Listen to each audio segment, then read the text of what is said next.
Hey y'all, welcome back to my channel. This is just a precursor to the video, y'all. Y'all know I like to do this for clarity all the time. And the next clip, what you're gonna hear is me doing my typical introduction, y'all, and then talking about some gang stalking activity that I've been dealing with for the last week and a half. It's gang stalking activity that's conflicting and confusing because it seems like I've been given an opportunity, right? I'm going to be talking about that opportunity in the next few clips, where I got a new post with my security job and hints at certain things that seem promising. But then at the same time, I'm dealing with like heinous gang stalking activity. It's like this oxymoronic bipolar type of thing where it's like 1 minute it seems like good, but then at the same time bad. And it's like, I don't know if they're trying to mess with me psychologically. Obviously, it's targeting. But that's what you're going to hear in the next few clips, y'all. But the reason I wanted to do this clip at the beginning for clarity is because, like I said, I've been making these videos over the course of the last week and a half, and it's kind of all, the video isn't all over the place. The way I'm going to put it together, it's going to be in order and it's going to make sense. But you're going to hear in the first few clips me talking about what I just said, what's been happening for the last week and a half as far as gang stalking goes and confusing activity with the targeting. And then you're gonna also hear a clip where I go into detail about that stuff before you actually get to hear the clips where I document what took place, some of like specific documentation. So I got off work last week from the new post that they gave me with my security job. And when I got off, I was dealing with direct energy weapon attacks for like 3 nights. Back to back to back, I was dealing with direct energy weapon attacks despite them giving me the new post and things seeming like they were going in the right direction for me. And so it was very confusing. I didn't understand why what they were doing was being done, right?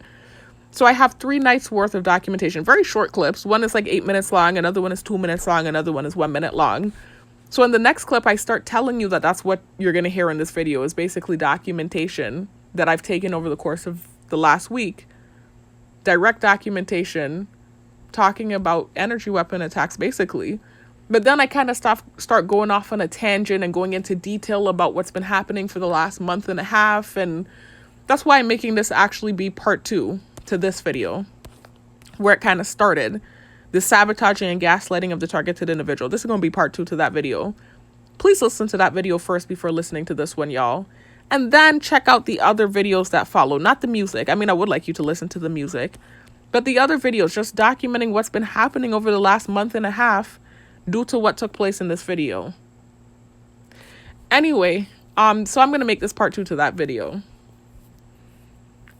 But that's kind of what I did. I went off on a tangent, a relative one, but a tangent nonetheless, giving details about a lot of the gang stalking activity I've dealt with and what's been happening over the course of the last month and a half before I ended up sharing those 3 clips, right? Where those short clips I just told you about, where I specifically talk about like energy weapon attacks that I was dealing with as soon as I got off shift from work.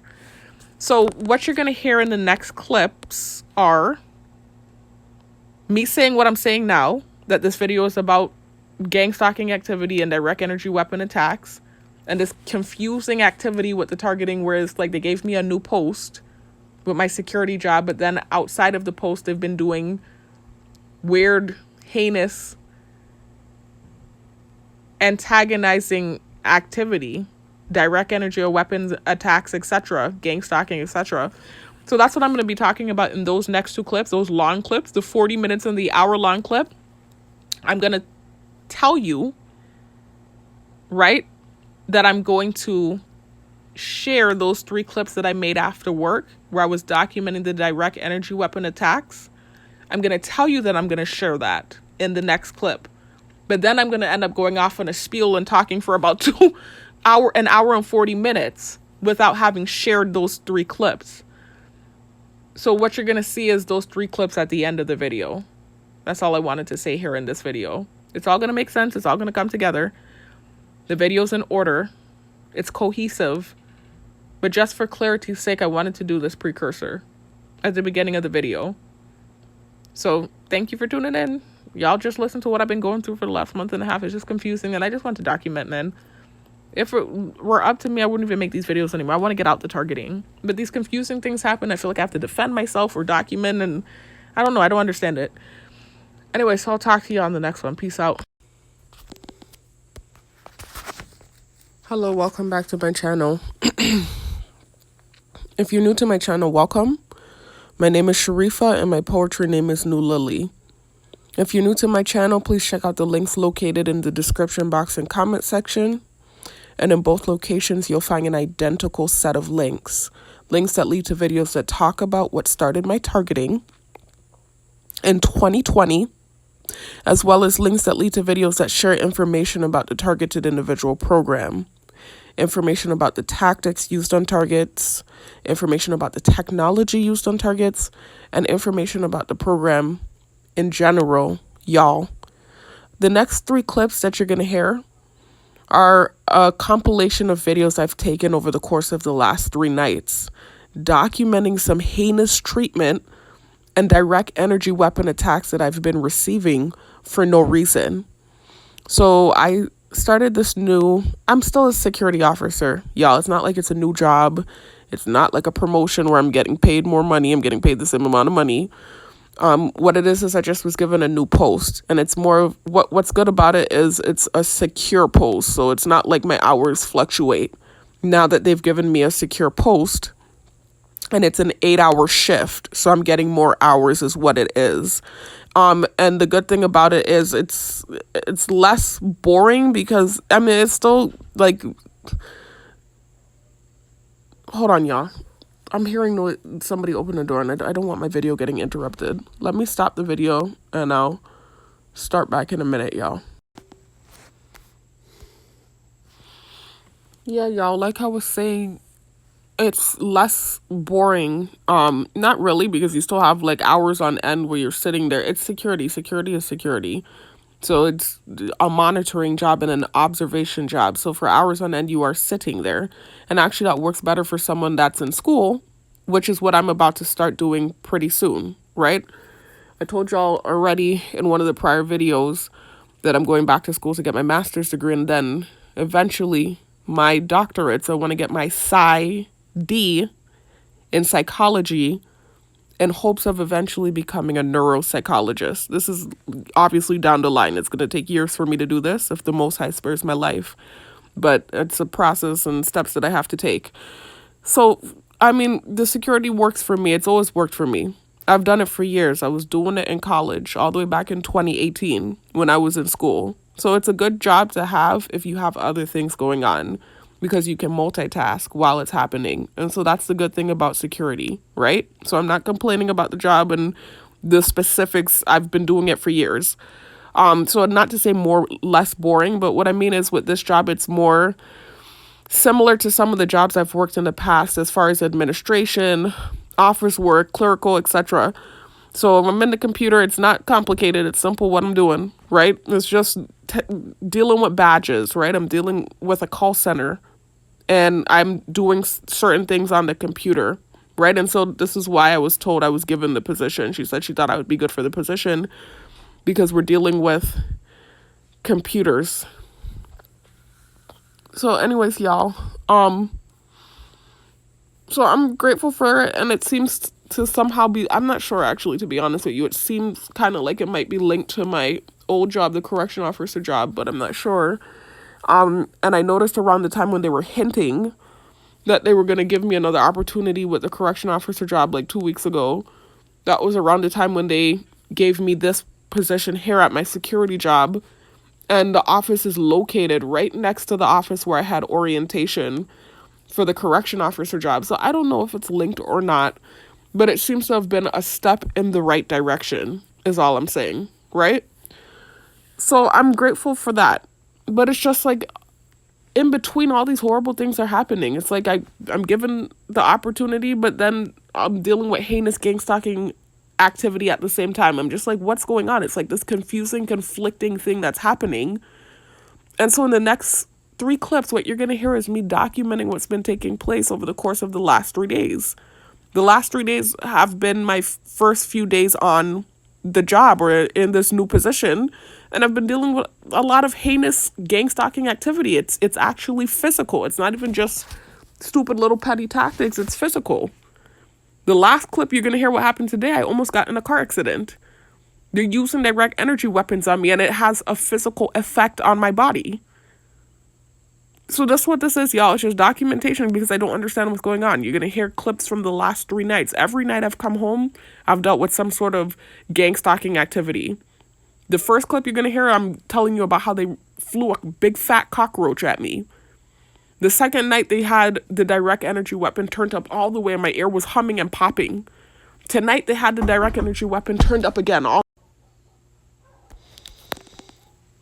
Sorry, y'all. The same thing I said I knew was going to happen. My video was interrupted and my door was knocked on. Anyway, y'all, so let me wrap it up anyways. So that's what the next few clips are going to contain. It's literally just documentation of gang stalking activity that I've dealt with for the last 3 days. And also, I know you heard me say I'm sick. I just want to apologize for sounding nasally. And I mean, I already do deal with sinus issues. Those of y'all that have been subscribed, you know this about me. I've had it since childhood, and it's due to some sort of excess, I forget what you call, it's not cartilage, the tissue inside your nose. It's called turbines. It's like I have excess turbine. Y'all, look, they have one of the cockroaches right there. I can't believe them. Anyway, I have excess turbine tissue in my nose, and when I was younger, actually, my mom had taken me to a doctor, and I was given the option of whether or not I wanted to get surgery for it, and I chose not to get it. So I do deal with post-nasal drip, but this is a whole different, I know y'all can tell I sound different. I sound actually congested. Even my voice sounds a little bit grainy. I was listening back to some of the clips, and my voice sounds grainy. So I do want to apologize. It's due to my cold that I'm getting over. Anyway, y'all, let me wrap it up. The next few clips are going to just be, like I said, documentation of the last few nights / days and some of the gang stalking activity, physical gang stalking activity that I've dealt with for no reason. It just seems like just random. And it's just, I think, due to certain things that have happened that are out of my control as usual. And I'm getting punished for it. Anyways, y'all, so I'll talk to you in the next one. Peace out. If there's anything else I need to add, I'll add it. I'll talk to you in the next one. Peace out. I'm just going to keep documenting and keeping y'all updated and posted on what's going on with me. All right, peace out. Y'all, also on a random side note, the call center I'm working at, it has a variety of different females. I even saw a man working in there. But majority of the workers or employees, from what I can see, are female. And it's a range of different ages. I'm seeing females that look extremely young, like early 20s. I'm seeing mid-20s. I'm seeing late 20s. I'm seeing my age, early 30s. I'm seeing older. I'm seeing some females that look like they're in their late 40s, maybe mid-40s. So they have a range of different age groups in there. But they were doing this stupid tactic while I'm at work. Now, I have to look up at the monitor. That's a part of my job to see what's going on. That's the main part of the job. It's security. So yes, part of it is, I wouldn't say clerical, but administrative, where I'm on the computer and I have to handle certain things. Like we're doing something called a badge audit, where I'm auditing the different badges that are being given out or returned, etc. I have to go into a badging system and I have to activate and or deactivate badges. So there are small, trivial things that you have to do aside from monitoring the computer.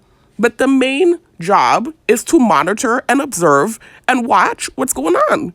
So they're doing this tactic to make me uncomfortable. I know it's just trolling because they've done other stuff too, and I realize it's just trolling, right? That's not what I'm complaining about. It's really what's happening outside of work that I'm complaining about.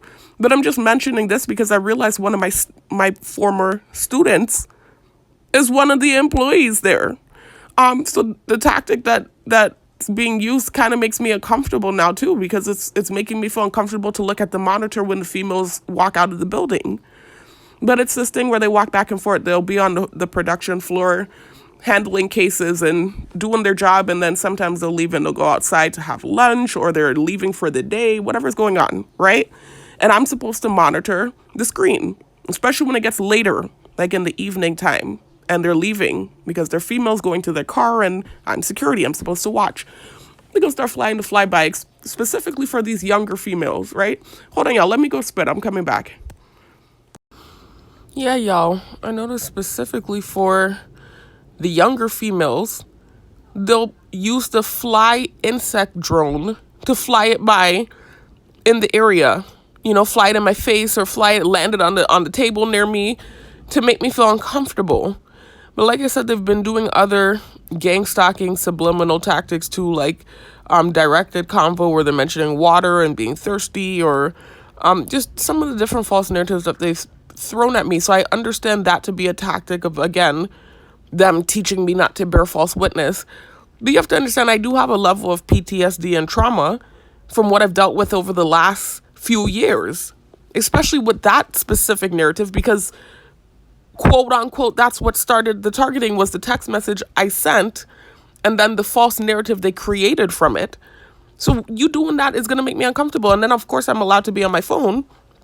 Immediately with the AI shadow networking software, they start sending subliminal messaging about whatever it is that they're gang stalking about in person. So they start, I was playing my pool game, for instance.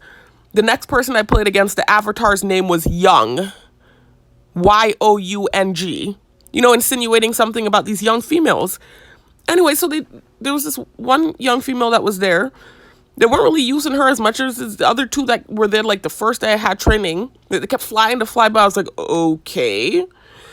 Anyway, so there's this one that was there, not yesterday when I worked, but on, what is today now? It was, this is days later, y'all, I'm making this clip. This is a mess. I have a bunch of clips that I have to put together. It's just days and days of gang stalking and me documenting.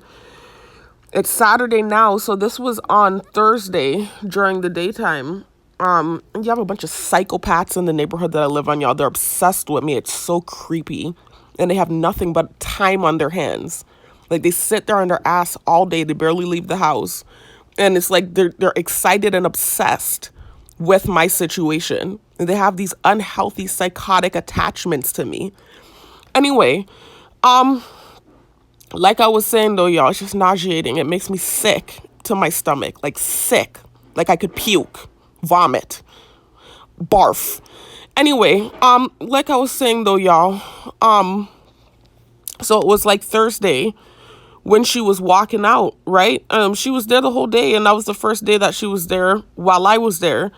And I didn't really put it together that her face looked familiar. I figured her face just looked familiar because over the course of the last few days, I've been seeing different employees. And so I said, okay, maybe she's just one of the people I had seen in there. It didn't even click that I knew her. It wasn't until she was leaving at the end of her shift and it was nighttime that they flew to flyby. And so I just figured they were doing the same stupid, petty tactic because she's a younger female. But then she looked at me and said goodnight. And I said goodnight. And as she left, it clicked in my head who she was. And I said, wait a minute, isn't that one of my students? Because I remember, if it's the student I think it is, she was working at Kmart a couple years ago when I first got back on island from trying to relocate due to the targeting. Remember, the targeting attached itself to me and I ended up coming back to island, y'all. So anyways, I think that's that same student, but I'm not sure. And you have to understand, it's complicated because I taught for 2 years here on island, and it was during COVID when I first started teaching. So for a year and a half, I taught virtually. And then for the latter half a year, my last half a year teaching, I taught in the building. And I had so many classes, y'all. And I'm talking classes full of students, 17 some classes, 27 other classes, full classes as a new teacher. So yeah, I had a relationship with my students and I got to know them as best as I could. But a lot of the time, these relationships and these connections were made virtually. And then, like I said, I had those classes that I had for that last half a year in person. So some of my students, even though the face will look familiar, they could walk by me in person and I might not recognize them. I'm sure it's happened plenty of times. Anyway, so it wasn't until she actually laughed and said goodnight to me, and I like it just clicked. I've told you that, y'all, this has happened to me many times before, even in the gym with the gang stalker cop that they started using on me. I told y'all he kept looking at me, and something about his face looked familiar, and I was like, who is this person? Oh no, it was like the third time. I'm talking about the beginning of the year when I first started. When did I actually first start? Y'all, there's some psycho in the street. Let me see who's doing the craziest weirdo.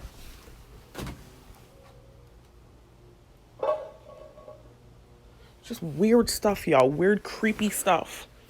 And they're bold in the weirdness. Like, they're emboldened in the weird, strange things that they're doing. They're very bold with the weirdness. Anyway, y'all. Trash. Like I was saying. So, I know y'all can hear the noise campaign. It's just been all day with these crazy ass nuts. Anyway, back to what I was saying though, y'all. It's being done to distract me. So with that cop, this was at the beginning of the year, at the beginning of last year when I first started working out at the gym. Because remember, I first started working out at the gym at the beginning of last year. I just noticed that this person kept looking at me in my face. A lot of them were doing it. Remember I told you it was like a handful of them, like about 5 of them that were doing it. Where they're doing this tactic where they're staring me down in my eyes, this just intimidating, kind of patronizing type thing. And with him specifically, I was like, wait, this person looks familiar, but I couldn't put my finger on where I knew him from. And it was literally like the third or fourth time in the gym that he was doing that thing where he kept looking at me and whatever he was doing.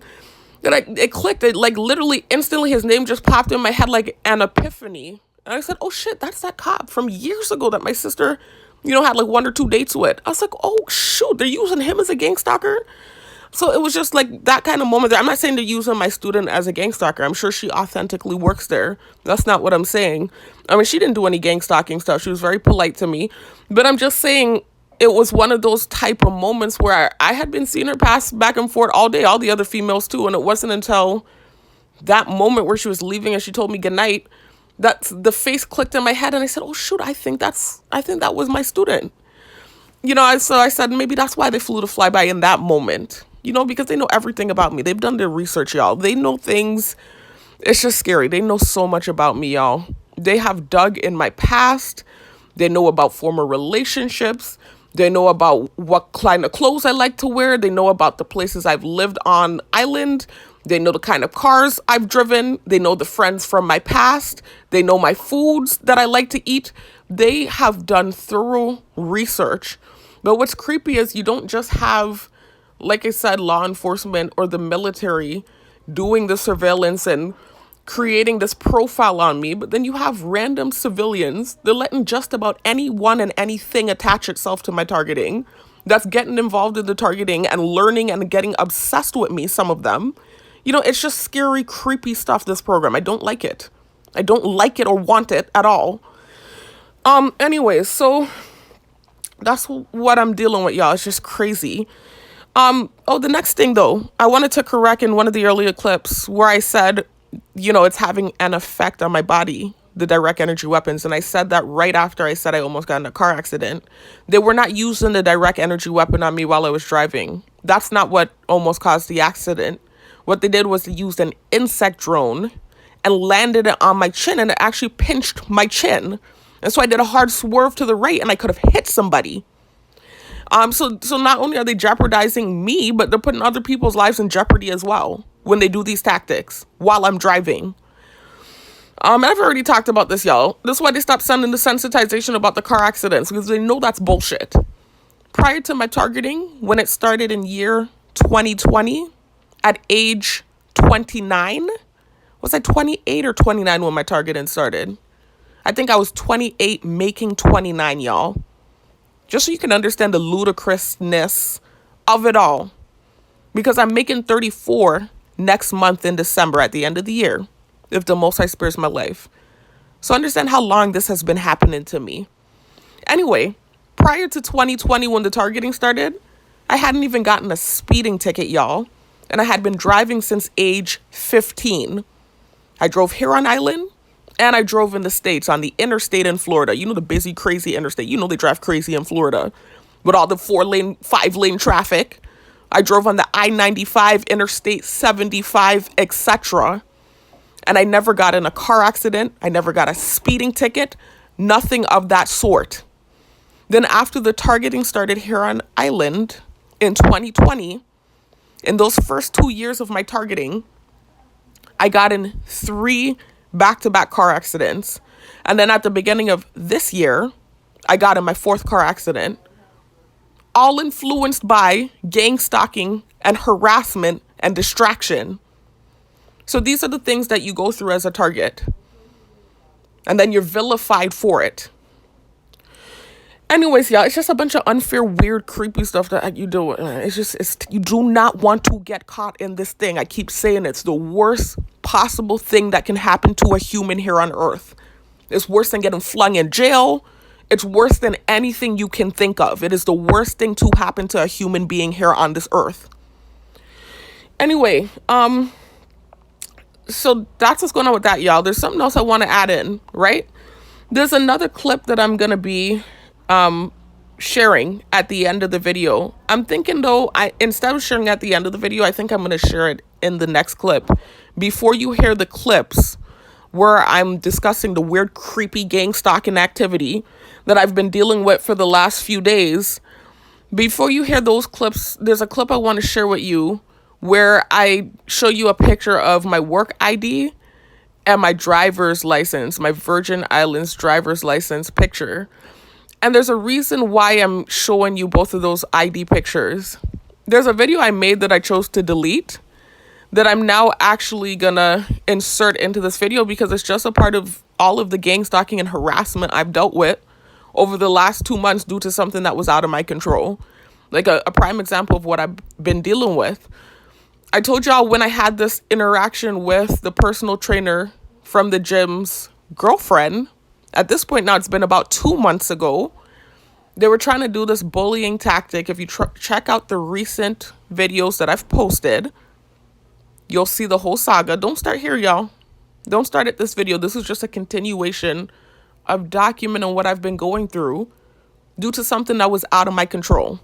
Something that I handled maturely. Anyway, so if you check out the prior videos, you can start with, let me show you what video to start with.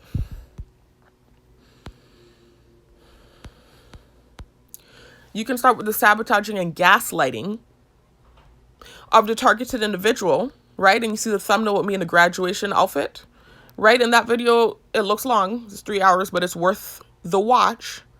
I'm documenting some gang stalking activity that took place.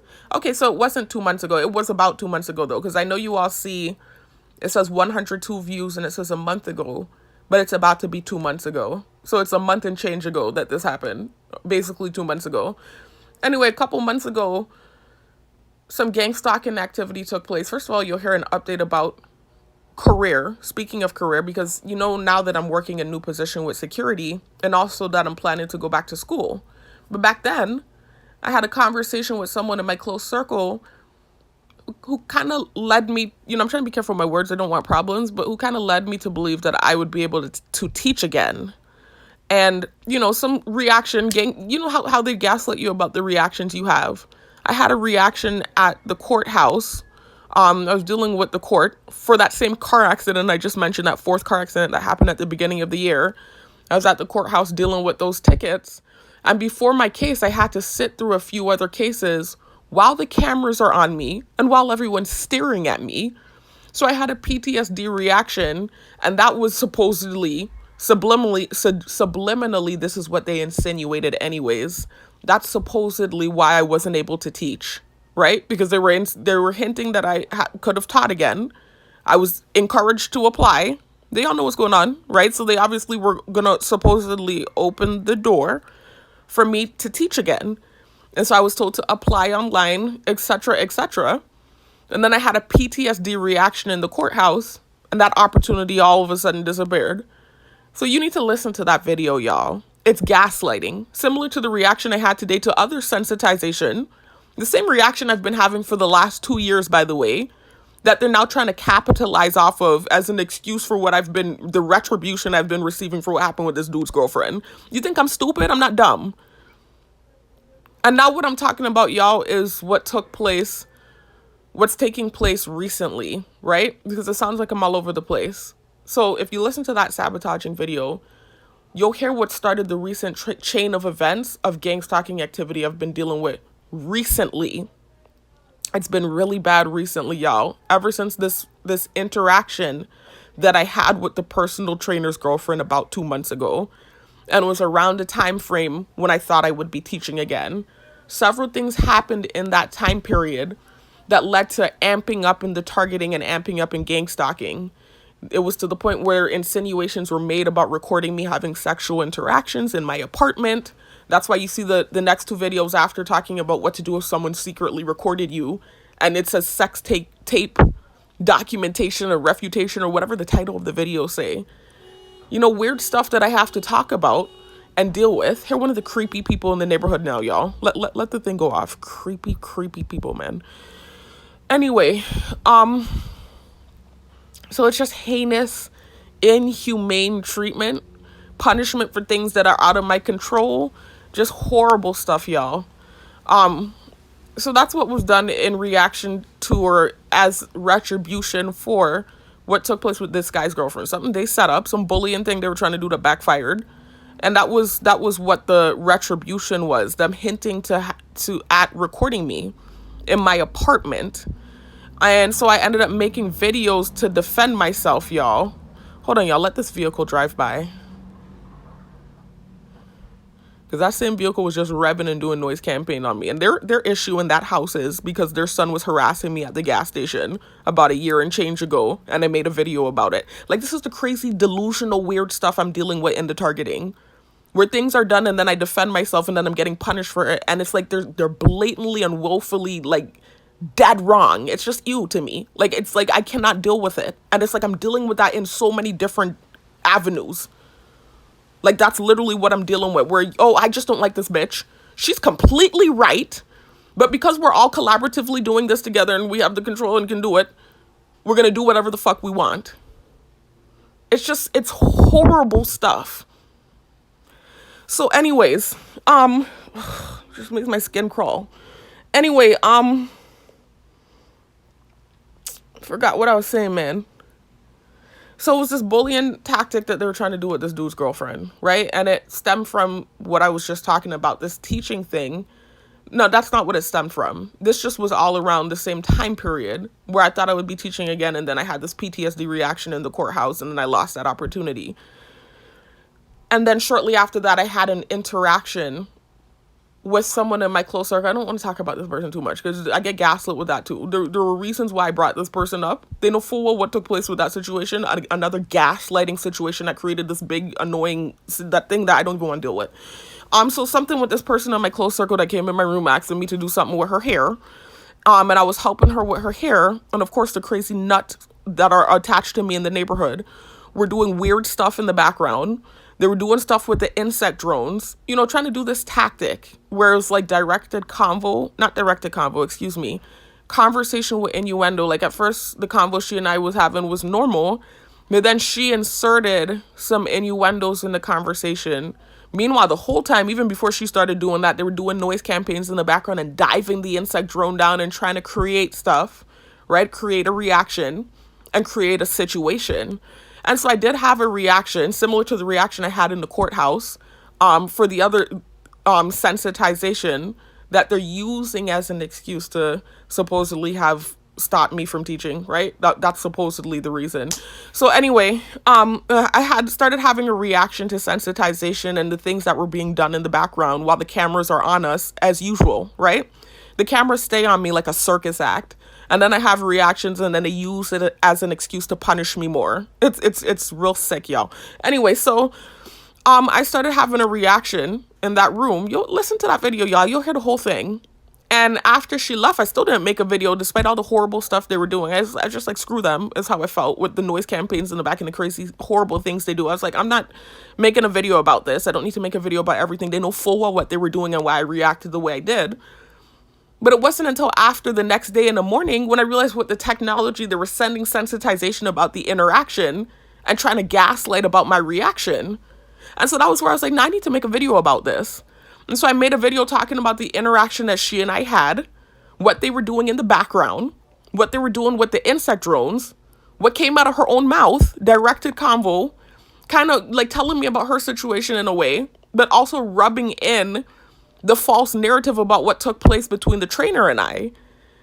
And so that was where I created a video and I did this, like I said, the sabotaging and gaslighting of the target. I did documentation. Most of the video was about that, talking about the teaching thing and, you know, how it seemed like I would be teaching again. And then simply because I had a reaction to PTSD and trauma, the opportunity wasn't available anymore.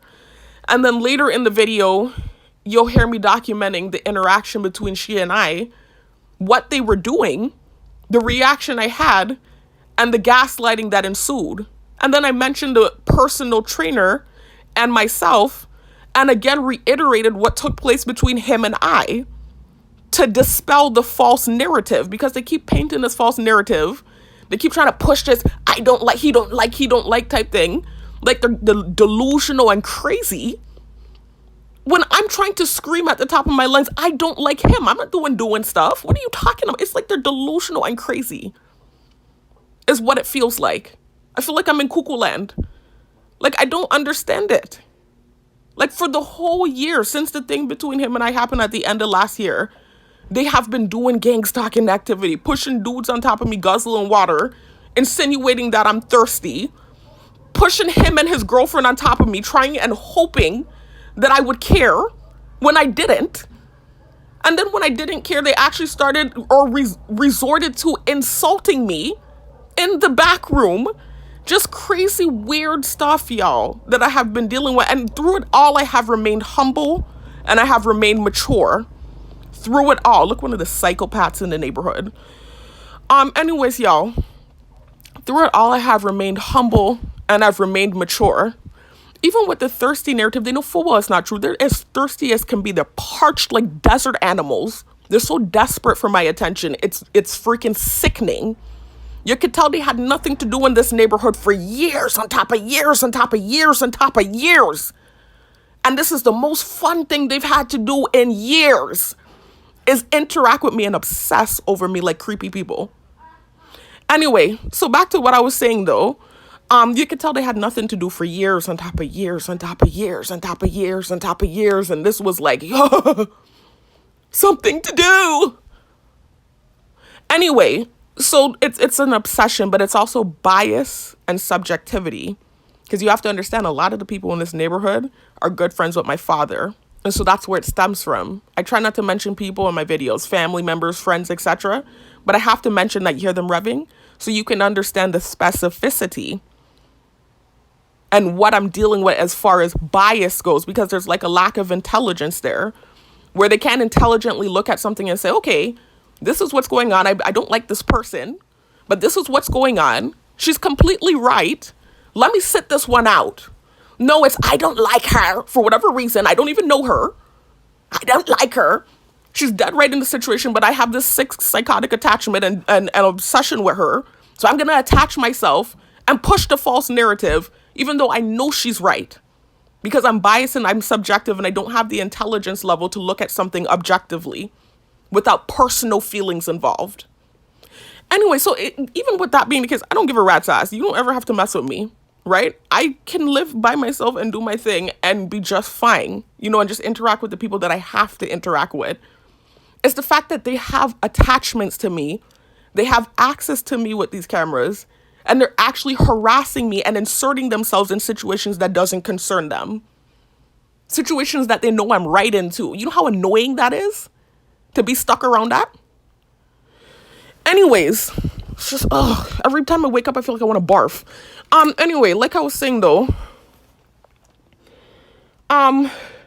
so just pushing this false narrative. They know full well I'm not thirsty. They know full well, they heard the whole explanation. They sat there on their ass and watched it, because you better bet your bottom dollar they're watching everything. They saw everything that took place when I first got in that gym. I've recently talked about candidly why I said what I said about the dude in the first place. When I first started going into the gym, right, there were a bunch of men in there. They were all watching me when I walked in. I wasn't feeling this cocky, pig-headed way like, oh, they're all trying to get with me. Oh, they're all watching me. Some of them were checking me out authentically, I could tell. And then some were just looking at me in this patronizing way. You could tell they knew who I was.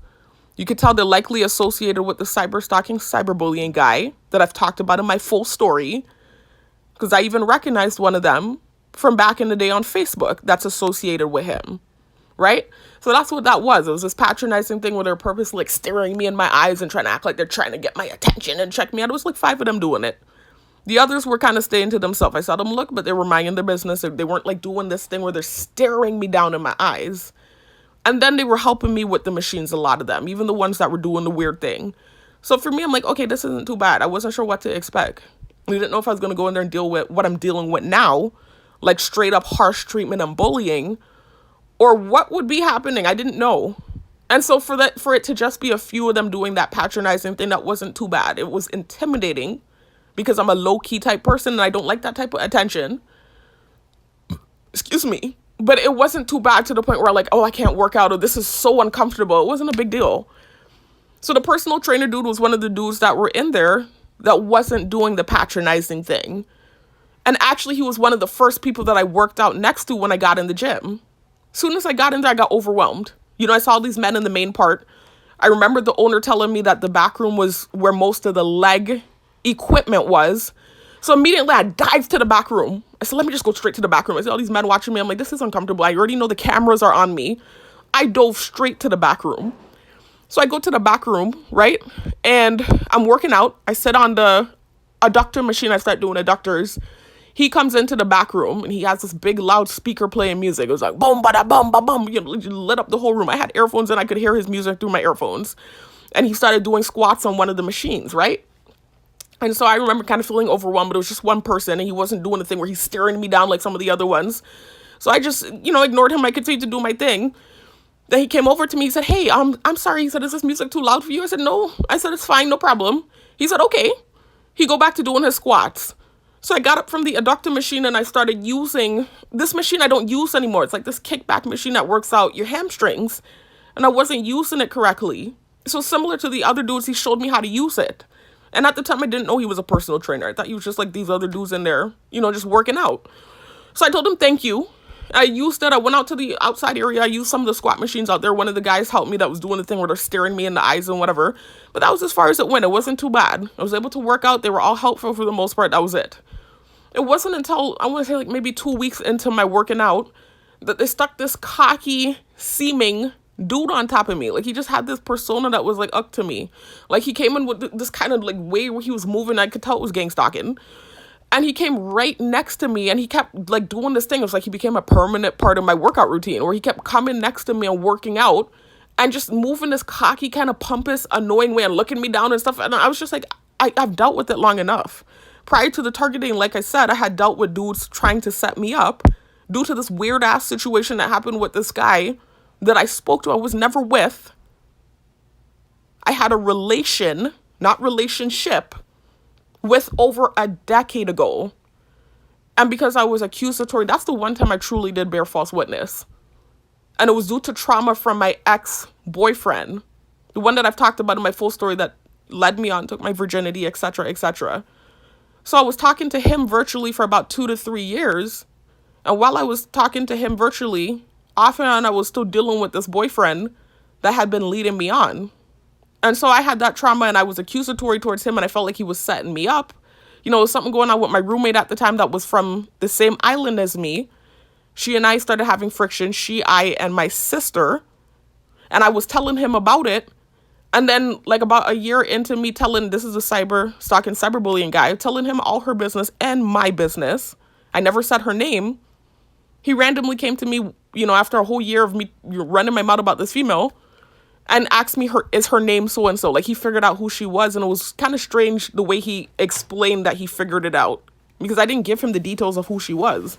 Anyways, I remember back then just feeling paranoid and like it was a setup and like he was setting me up. And I was just going through a lot back then anyway. I was just in a paranoid state of mind because of trauma from my relationship with the guy that had led me on. And what happened with him was I broke up with him. We were together. I felt like I was too young for the relationship. It was getting too serious. Broke up with him. About 2 years later, got back with him. He took my virginity and he started to lead me on. So that was what led to me having quote unquote trust issues with men. So after that thing with the cyber stalking, cyberbullying dude, because long story short, the thing ended in catastrophe. After the thing ended in catastrophe, for years after that, I was dealing with cyber stalking and cyberbullying here on the island, where men were reaching out and trying to talk to me and trying to get next to me. And it was truly setups at that time. They knew the dude. They were truly trying to set me up. This was prior to my targeting, y'all. And over a decade ago, from my early 20s. This is the shit they're holding on to, and it's become something or a staple in my targeting. Can you say like an elephant holding a grudge? It's just like, this is why I said that, I said that recently. It's like elephants that are holding grudges. Because elephants, they say they don't forget stuff. Like, you could come 20 years later and an elephant will still remember how you treated them, etc. I'm like, oh my God, do you know forgiveness? Do you even know, does that word exist in your vocabulary or in your vernacular? Do you know what forgiveness is? So anyway, that's a major part of my targeting, and it's played a major role in the targeting now that I'm a target. And some activity happened with that dude and with that dude's family when I used to live in that old neighborhood with his family, with my father and his father, etc., gang stalking activity. And when I got back on the island from trying to relocate, after 2 years of dealing with gang stalking activity in that neighborhood, I told my life story and I mentioned what happened with him and how some of the things that happened with him played a part in my targeting. I got so much backlash for it. Craziness. Come to find out recently now with the sex tape scandal thing that you saw me post where they were insinuating recordings, etc. They knew about it the whole time. They even sent me something about bet. Played on the pool game with me with subliminal messaging saying bet, like they had bets going or whatever they had going at the time. They knew the whole time what was going on. And the gaslit man gave me such a hard time for 2 years for talking about the thing. It's just like weird, crazy stuff. Like, I'm kidding you. I kid you not. I'm making 34. They're holding a grudge on me for things that happened in my early 20s. And then things that happened in the targeting due to antagonization and harassment, etc. I had horrible reactions. I said offensive things. 3 years ago. They're still holding on to these things. They're acting like they're giving me a chance or giving me a second chance, etc. But they're not. It's like begrudgingly. It's not really, you're not truly forgiving or giving a second chance. Meanwhile, you have people who have murdered, raped, etc. who are given second chances. It's ludicrous to me. So anyways, y'all, hold on a minute, y'all. I'm still recovering from the cold, y'all. I had to catch my breath. So it's long, it's deep, y'all. The story is deep and it's long and it's all connected. But anyway, I didn't mean to go off on a tangent. I just want you to understand why that handful of dudes were doing what they were doing when I first got in the gym, the patronizing thing. But it wasn't bullying because at that point I had told my story and I know they heard what happened and truth in my story. And so it wasn't this antagonizing thing as bad as it had been before I told my story and clarified certain things. But it was still like this patronizing tactic they were doing. Like, it was just low key. It wasn't too bad until they put that cocky dude on top of me, and he kind of reminded me of some of the dudes from the past that they used to send after me, right? So he was acting cocky and annoying, and he just kept doing this stupid face and just moving pompous and annoying, man, and working out next to me. And so I purposely, in my video, my dumb, stupid ass is one of the biggest regrets I have in the targeting. Like, there are several decisions, aside from the targeting itself, aside from the text that created the targeting itself, there are like a handful, like maybe 5 things that I've done over the last 5 years. Remember, we're going into year 6 of my targeting. There are at least 5 things that I've done in the targeting that I regret so bad. I wish I could undo it. This is one of those things. So I took my stupid ass on camera and I made this big proclamation about, they have this guy on top of me, staring at me and this and that. And the one I have a crush on, it isn't doing that, whatever. And the reason I said that about the dude was because he was in there acting humble. And every time I was in there, he was helping me with machines and stuff without me having to ask. And there were other guys doing it too. But like I said, he was one of the guys that was moving humbly and not doing this cocky thing where he's trying to stare me down in my eyes and stuff. And they had started putting that dude on top of me. And I know why they used him too, because he's a pretty boy and they felt like he would be my type. I just know them. And I've dealt with the thing for so long. What they do. I've, like I said, been dealing with it before my targeting. So I know why they used him. And he was acting so cocky and stuff. It just irked me. It was rubbing me, grinding my gears. So I went on video and I called out the personal trainer dude. Excuse me, at the time I didn't even know he was a personal trainer. I just thought he was one of the many dudes that was in the gym. So I said the stupid shit I said, and it didn't immediately backfire. It was something that backfired down the line at the end of the year. And I'm not going to tell the whole story again because that's what I'm doing here now.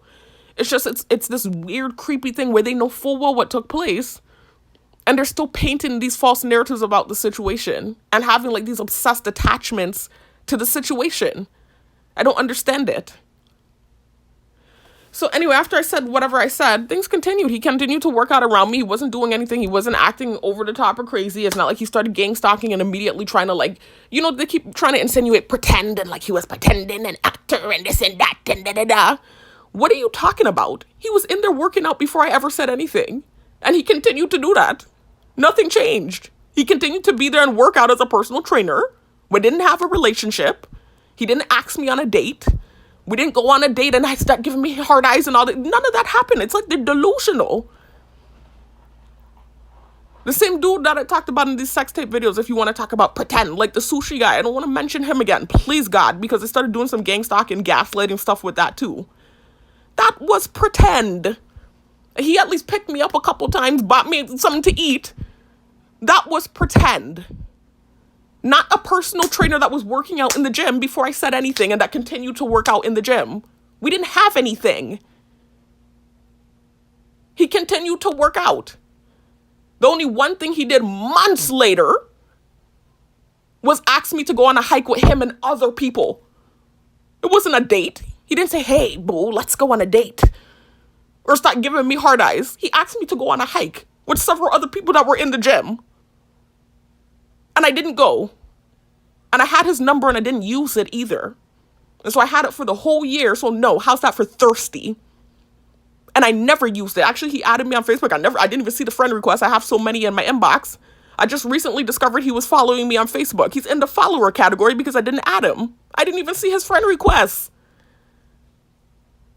But I'm thirsty.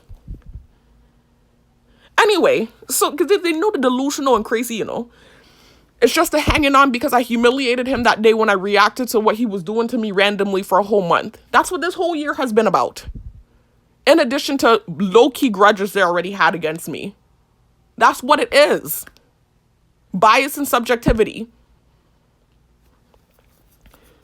So anyways, so nonetheless, y'all, so then fast forward all the way to the end of the year, what happened with him. I'm not telling that story again. I refuse to tell the story again. I've told it a million times. I'm not doing it again. They know full well what took place. Every time this is what happens.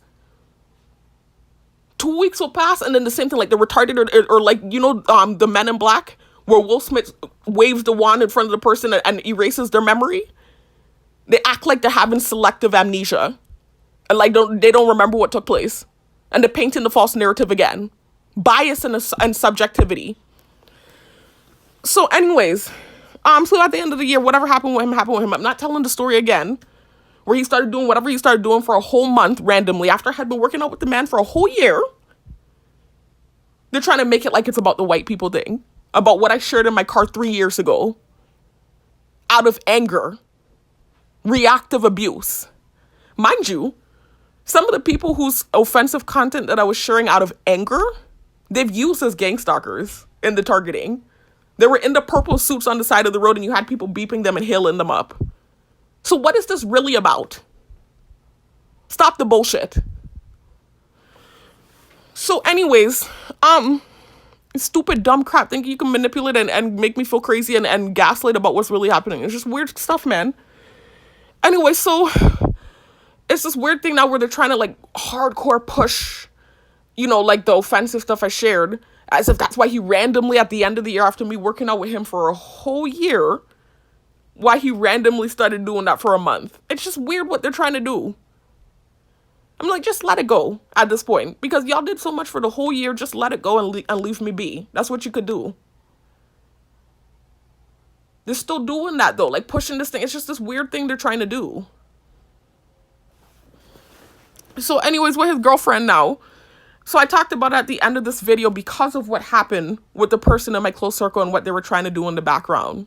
And create a reaction because of the directed convo that she used in the conversation while she's talking about this interaction with her and a coworker. And so that was why I retold the story of what took place to dispel the false narrative that they're still trying to spin. We didn't have anything. I don't have anything with him. We had nothing. So anyway, they keep trying to push this, like trying to get me pound into my head that he doesn't like me, he don't like me, don't like what? What are you talking about? I don't like him. What don't you get or understand? I don't dislike him as a person, but I don't want him. That's what I'm trying to get you to understand, because you're the one that doesn't seem to get that. You're the one that kept sticking his girlfriend on top of me and trying to get reactions when I don't care. Hey y'all, I'm back. And it's days later, actually. I listened back to the last clip, and towards the end part, I was sounding somewhat like a banshee. That's classic reactive abuse.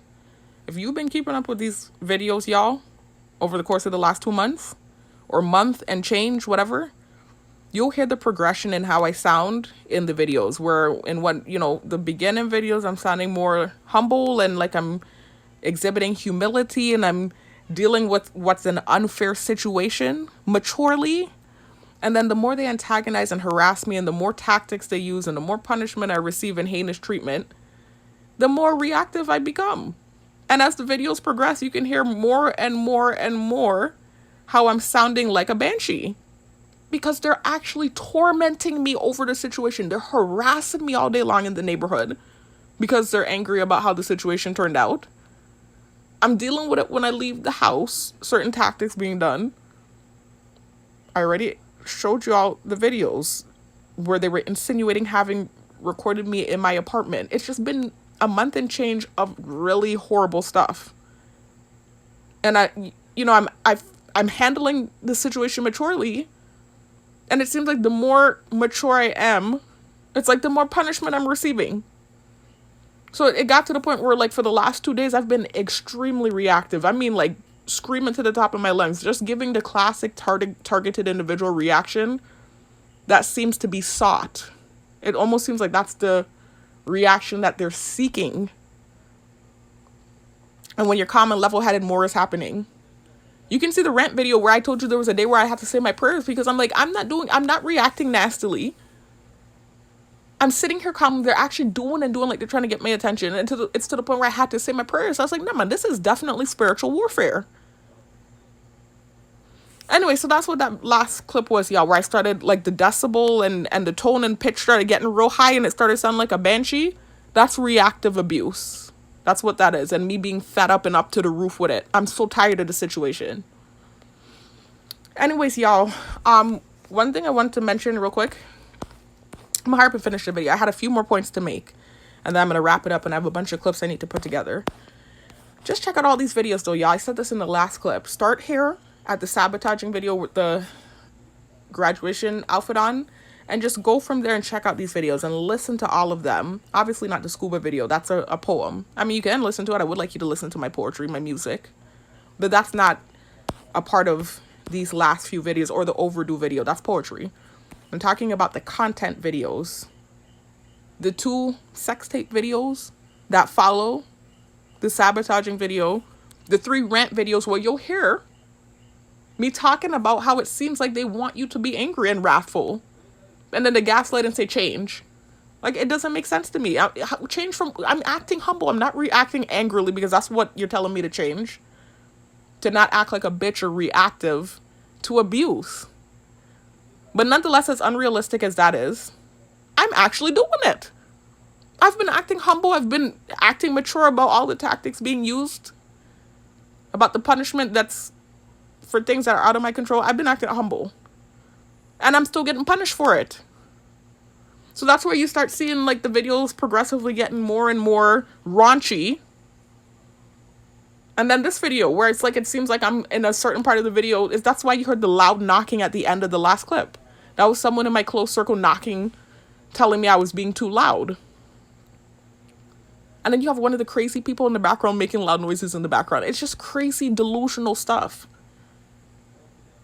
Anyway, so that's what that last clip was, or accumulation of a month and change of just heinous gang stalking activity. And really, it's been a whole year, like I told you all, that I've been dealing with stuff in the gym and it's trickled outside of the gym. But it came to a head this last month and a half when that interaction with his girlfriend that they put together didn't work out. I have gotten some real whippings for it. Anyways, y'all, so there's a few other things that I want to talk about. So just to be clear though, like I was saying, y'all, please do check out this video, the sabotaging video, because you'll hear in detail what I was referencing in the last clip, where I was talking about this conversation with someone in my close circle and how she was using directed convo and they were doing stuff in the background and it had a reaction, and it led to me eventually making a video where I talked about the situation that happened in the gym and again tried to clear up the false narrative. And then that was when they set that thing up in the gym with his girlfriend. That went awry, I guess, or backfired or whatever happened with it. Also in that video, you'll hear in detail what I was talking about when I was in the last clip giving y'all details about thinking I was going to teach again and stuff, and then having a reaction in the courtroom and the opportunity kind of vanishing in thin air. That video I go into detail. You'll hear the details about what I referenced in the last clip. That's why I said don't start here at this video, because you'll be confused. I'm referencing things I've talked about already, and I'm kind of summarizing in a way as if you've already heard the details. I try to do that anyway though, so because you have some people that will still hear you say don't start here, check this video and that video out first, and they'll still watch a video and then be confused and asking questions in the comment section. So that's why I redundantly still repeat certain things, repetitively. It's almost like I'm summarizing things I've said already. They're barking, because they know I have a habit of doing that. It's not just redundancy or me having OCD. I think, I'm not just saying this to say it, I think it's also my past as a teacher, because that's kind of how it was when you're teaching. You have to repeat stuff over and over and over and over and over.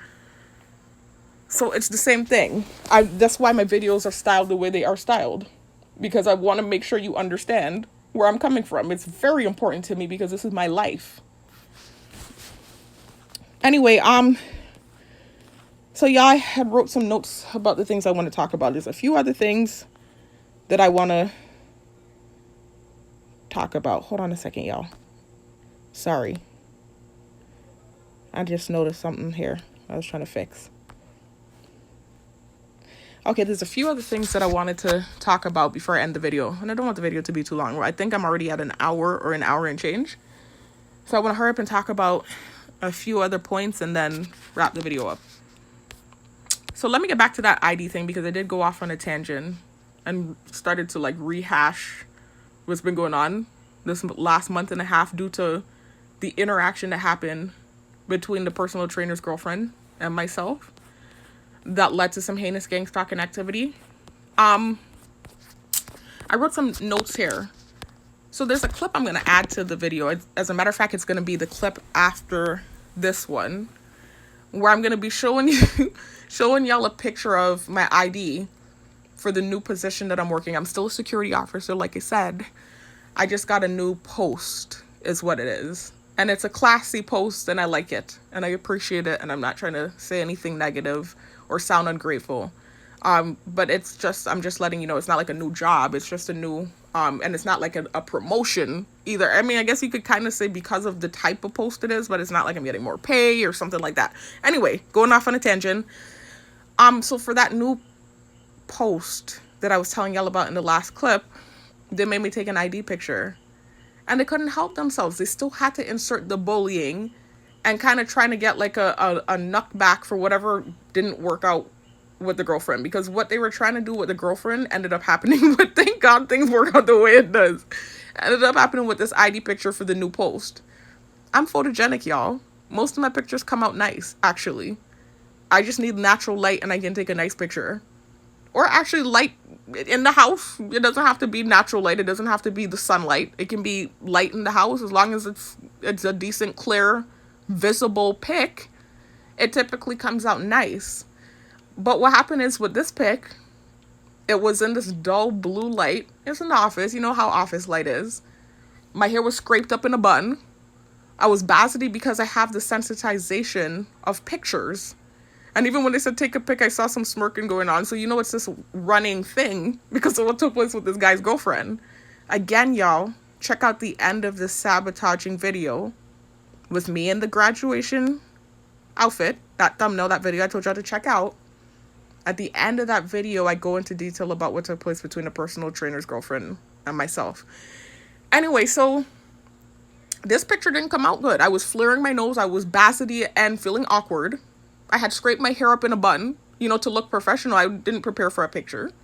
But I don't have to prepare for a picture because I have another picture that you're going to see in the next clip with my hair in a bun as well. No makeup. The only difference was I had on some sort of ruby lip gloss. That's the only difference. What it is lighting. Lighting and facial expression. So you're going to see in the ID picture I was bassety. And so I was flaring my nose out. And then it was bad lighting. And then in the picture for my driver's license, which is a much clearer picture, you're going to see I'm not flaring my nose out. And it was natural light. And that made a world of difference. But rather than using ID pictures, why not just use selfies? Is what I thought. Because that's what I took on the girl's phone. It was a selfie in natural light. She gave me her phone. I put the thing up to my face in the light. And I took a picture. And I handed it to her. And then she started to blink really fast and insult me. I have selfies on Facebook. I can show you what they look like. Typically my pictures come out good. And the only reason I'm saying this is because people that don't like me are glaring and rolling their eyes. Even though they know what I'm saying is true. And they know why I'm going into detail about this. Because I've been getting antagonized about something that I didn't start. So anyway, it was this bullying tactic they were trying to do. Again, if you listen to the story at the end of the sabotaging video, you'll hear the whole thing. And why they did what they did, right? It backfired or whatever. So now they're holding on to the thing. And they're doing all these different tactics and stuff. So, I think that actually came from outside. I know exactly what's coming from this nut. Anyway, sorry, I'm hearing noise campaign from the same neighbor that hangs on to my every word. I think that's where it's coming from. I don't want to... You see, that's this shitty thing about being targeted and dealing with gang stalking tactics from so many people. You have people that do shit all the time. And then sometimes it might be someone else doing something and you assume it's that person. And that one time it's actually not them. I don't feel bad about it. Because you torment me all the time and make noise campaigns on me. So if I'm hearing noise campaign and I think it's you, you can't fault me for that. The only thing I can do is apologize if I realize that I was wrong and it's not you and move forward. But if you're constantly doing noise campaigns on me and minding my business and in my ear and on top of me doing horrible stuff, and then I hear it and it's actually not you this time and I think it's you can't blame me for that. Anyway, so nonetheless, so they were kind of holding on to what happened with that, what they were trying to do, and it kind of backfired. That's why I've been receiving the horrible treatment for the last month and a half. To the point where they were insinuating, like I said, recording an interaction between my ex-boyfriend and I in my apartment. A very lame, short interaction, by the way. I'm not trying to come for him, but they were insinuating some horrible stuff, like he might have been saying stuff. And that guy is very bitter. And it's not just me. This is years and years of different things that's going on with that man. He's a very bitter person. Anyway, so whatever the case is, so they were insinuating having recorded me. This happened 3 years ago, by the way, y'all. In 2022. It was one interaction. It was very short-lived. A very short interaction, and it was covered up and whatever it is. They were insinuating having seen it, with the technology. It's just so creepy, man. But that was all retribution. They started sending all this horrible stuff and doing all these horrible tactics to me and bullying me via the technology. Because a bullying tactic that they tried to do with his girlfriend backfired and didn't work out. So anyway, that's what led to now this thing with the ID thing. Because they're still holding on to that thing. So when the picture came out bad, they tried to do a little tactic with it. And they did a little gang stalking with it. I talked about it in a video that I ended up deleting. But then I talked about it again in the next clip that you're going to see. Where I'm showing you my ID picture. The one that came out bad. And then my driver's license picture that's in natural light. Where I have the same hairstyle. Just a different facial expression. And different lighting. So anyways, let me just show you close-up selfie pics of myself, which would more so emulate the picture that his girlfriend took. Let me go to my Facebook.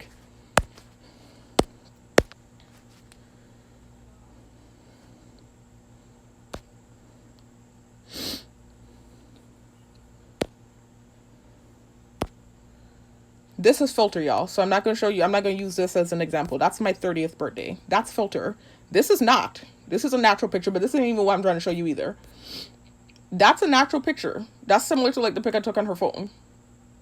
It looked different, obviously. I had a do-rag on and 2 ponytails, but this is more so the type of picture I took. Natural light. Like, I don't use filter.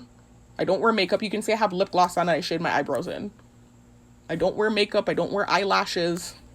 Like, it's a natural picture. The hair I did have on like a low lipstick, with lip gloss.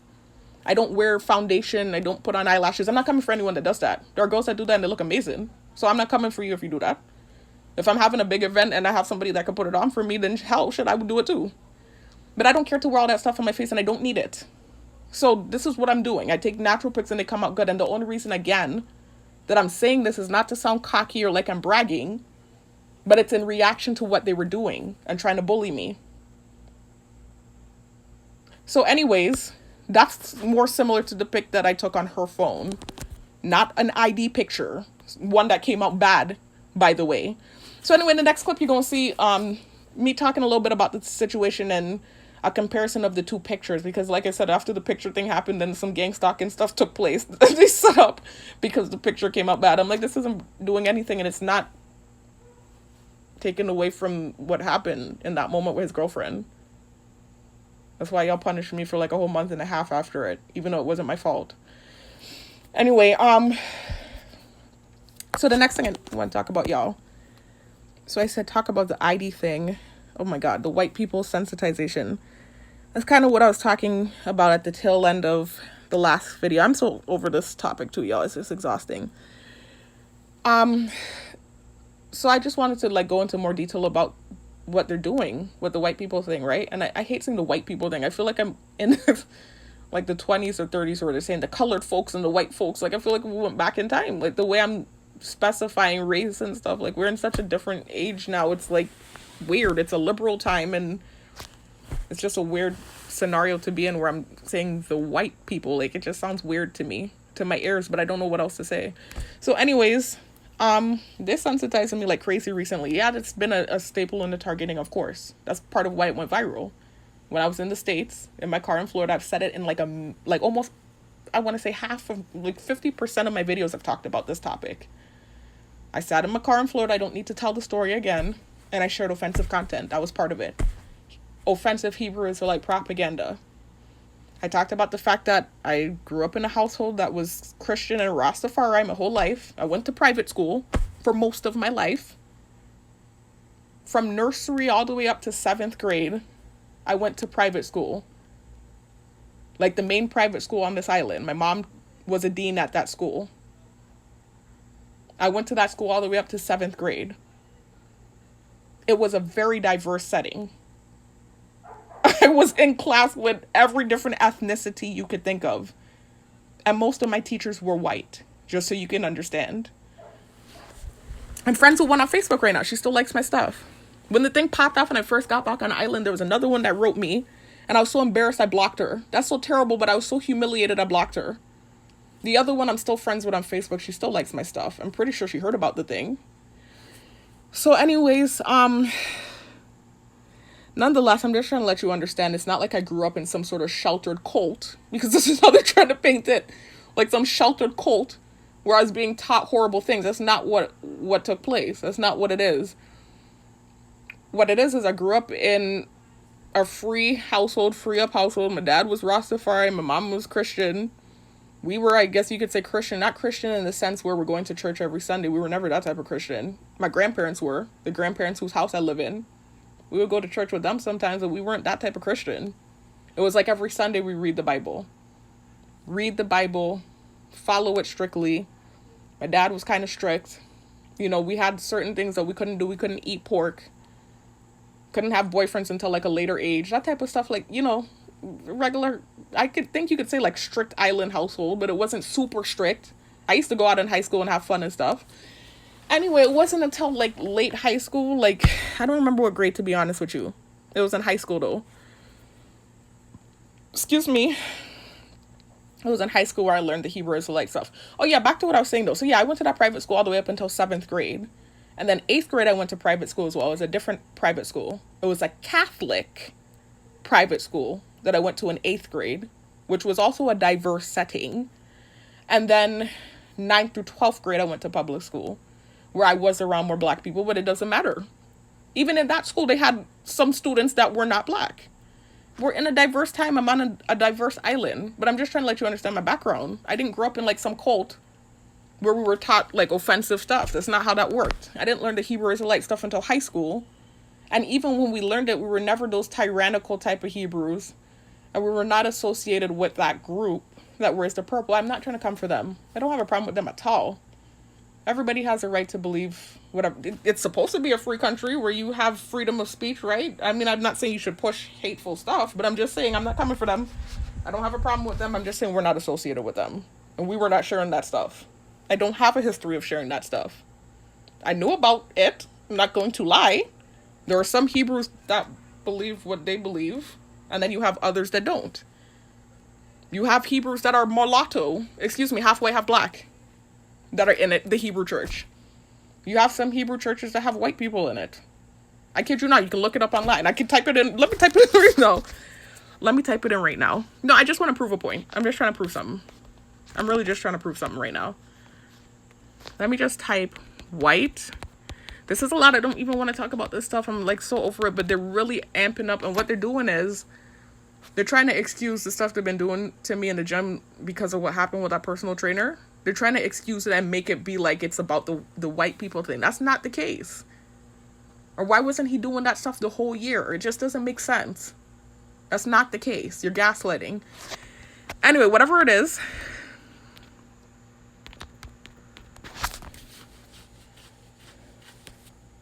What? They are not racist. Wink, wink. Okay, they're shadow networking. Jesus Christ. You know, that's Gorilla Hebrew, by the way. This guy here, he's half white, half black. But anyway, I'm looking for Christian debates Hebrew Israelites. It's not going to pop up. It's definitely not going to pop up. It's going to be a bunch of offensive stuff. They're going to do this on purpose. This is a bad idea.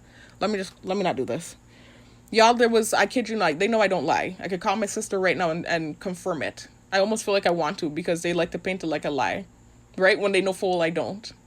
It's just this way to make me feel accused because they say I bear false witness. That's why I always provide evidence for the things I'm saying. But when I lived in Tallahassee with my older sister, we were a part of a Hebrew congregation up there that had he had curly hair and everything. There was a white guy in there. And his girlfriend was black. So you have Hebrew churches that have white people in it. I kid you not. So it's not every Hebrew that believes the offensive content. You have different denominations of Hebrew, just like you have different denominations of Christianity. Even Seventh-day Adventists, you have different, from what I understand. I don't want to speak on religions I'm not too familiar with. I think even with Seventh-day Adventists, there's a split there, where there's different denominations, if I'm not mistaken. Anyway, I don't want problems. So they're already sending stupid crap. You saw the first post said, we're not racist, wink, wink. This is the technology, the AI, the shadow networking AI software to playing games. So let me come out of this. That was a bad idea. That was a stupid idea. By the way, you can't be racist if you're black. You can be prejudiced. I'm not going to go into the details of it. But I'm not racist or prejudiced. I've said this already, y'all. I've improved it. I don't remember which video it was. In fact, I think I might have took the video down. But I actually have white in me, y'all. I think most people do have something in them, though, in this day and age, especially in America. But I'm not talking about somebody that's far, far, far back, like a great. Like, my great-great-grandfather was a white man from Ireland on my mom's side. My mom's dad's dad. So my grandma's grandpa was a white man from Ireland. I've said this a million times. I know that doesn't make a difference, right? I know you have some mulatto people that might be prejudiced out there. I've heard about it. You could be half white, half black and be racist and or prejudiced. So that doesn't excuse it, but I'm just letting you know. I grew up with a grandmother that looked white. She was racially ambiguous. We used to always ask her, Grandma, why is your skin white? And she used to get annoyed with us. Not in a just as a curious child. We were asking her questions like that and playing with her hair and stuff. They used to try to encourage her in New York to check off the application as Caucasian. She used to check black. Like, this is how my grandma looked. She was racially ambiguous. She looked mulatto, actually. She could have passed for white, like somebody that was white that had like something in them. So I grew up having that background with family that is white, relatives not too far back that are white from Ireland. And then also, like I said, I went to school with a diverse setting and diverse background and stuff. We didn't grow up racist or prejudiced. I didn't learn this stuff until high school. The Hebrew Israelite stuff. And like I said, we didn't subscribe to certain things. We were questioning certain things. And I remember there were debates in the house, and my dad was learning stuff from friends. And this is how it is in the Hebrew community too, by the way. There are major debates in that community, just so you can know about certain topics. Some people don't even believe that white people are the offensive thing that I shared in my car in Florida. Some people don't even believe that they are that, much less the offensive ideology that comes along with that. And then some people don't even believe that the offensive ideology that comes along with that is the case. So I don't want to talk about it too much. Just know I've known it for years and I never shared that stuff. It was anger. I was angry. I was sitting in my car in Florida. I was looking up Hebrew Israelite videos on how to protect yourself, like spiritual protection from witchcraft. I thought it was witchcraft that was taking place because of what took place all through the states and the stocking, and didn't do anything. I was like, what the heck is going on? And so at the time, that was my belief system being Hebrew. I didn't have a specific camp that I was associated with. We've never been affiliated with any specific camp. We've taken stuff from this group and that group and that group. That's how, I'm just telling you the honest to God truth of what happened in this household. We were never affiliated with any camp. Never affiliated with the guys in purple. My sister and I had a brief encounter with them when we lived in Tallahassee in our early 20s. And there's no disrespect to them. Like I said, I don't have an issue with them, you know. In fact, I was dead wrong. I should not have shared their content. I'm not affiliated with you, but here I am now in this high-profile situation that looks terrible. And then I get angry and I share the worst of your content. I was dead wrong.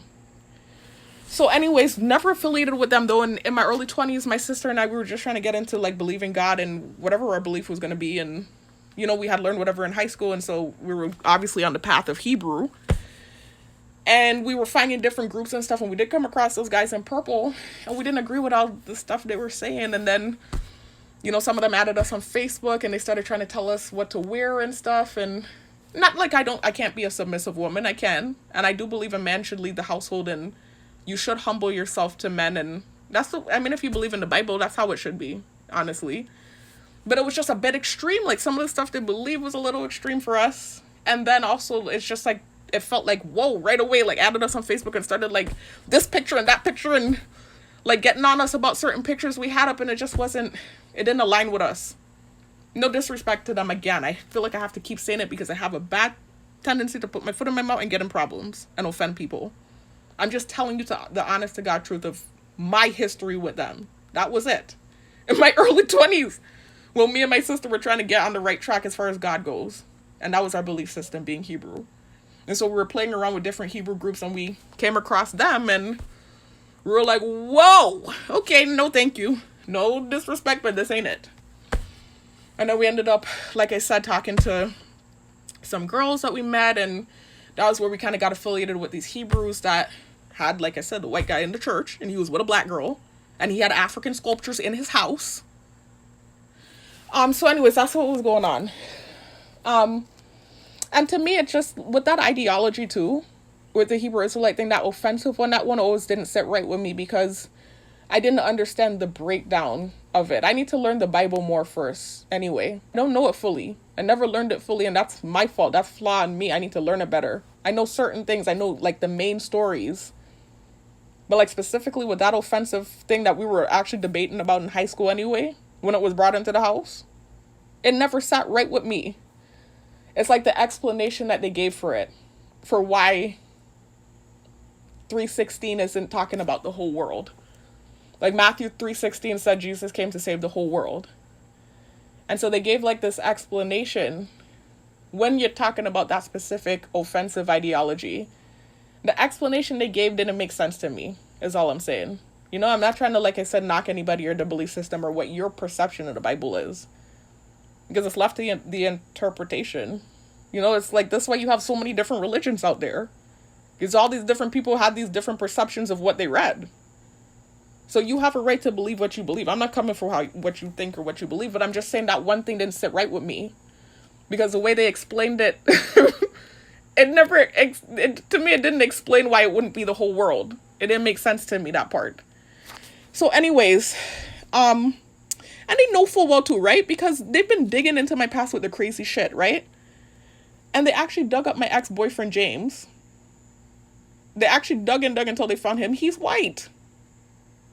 He's a white man from Colombia. He checks off Caucasian on his application. In fact, I actually remember... Anyway, I ain't gonna go into details about that. I don't want to say too much about it. So that's what's going on though, y'all. They're acting like they're trying to like make it about the white people thing, and that's not what it's about. I understand that is an element, a main element, a major element in the targeting. I know it is, and that's partially why it went viral and stuff, but that's not why they're trying to gaslight. That's not why whatever happened with that guy happened, and how bad it was for the whole year, all the stuff they were doing. That you stop trying to tie it to the white people thing, please. Why wasn't he doing that the whole year? It doesn't make sense to me. I played a video that I had made at the beginning of the year, by the way. I didn't just make that video. And then the Italian guy came and looked upset. And so I remember thinking to myself, why would he be upset about a video I made a whole year ago? And it's obvious that I made the video to dispel the rumor about me doing spiritually wicked things. That's what the video was really about. And then I just briefly, similar to what I'm doing now, talked about, how I pissed off a bunch of people in the mainland when I shared offensive content. The next thing you know, I see the Italian guy there and he looked pissed. But then after that day, he kind of calmed down. I made a video about it. And then he was just there during my time period. But he didn't look pissed anymore. He was just there. It's like they had just stuck him there. Now I think as sensitization though. Obviously. I knew it. I made a video about it. I talked about it. But then I noticed I start seeing the other guy there too. But he didn't immediately start doing stuff. It wasn't until I learned the Italian guy's name by accident. I learned the name by accident. One of them called his name.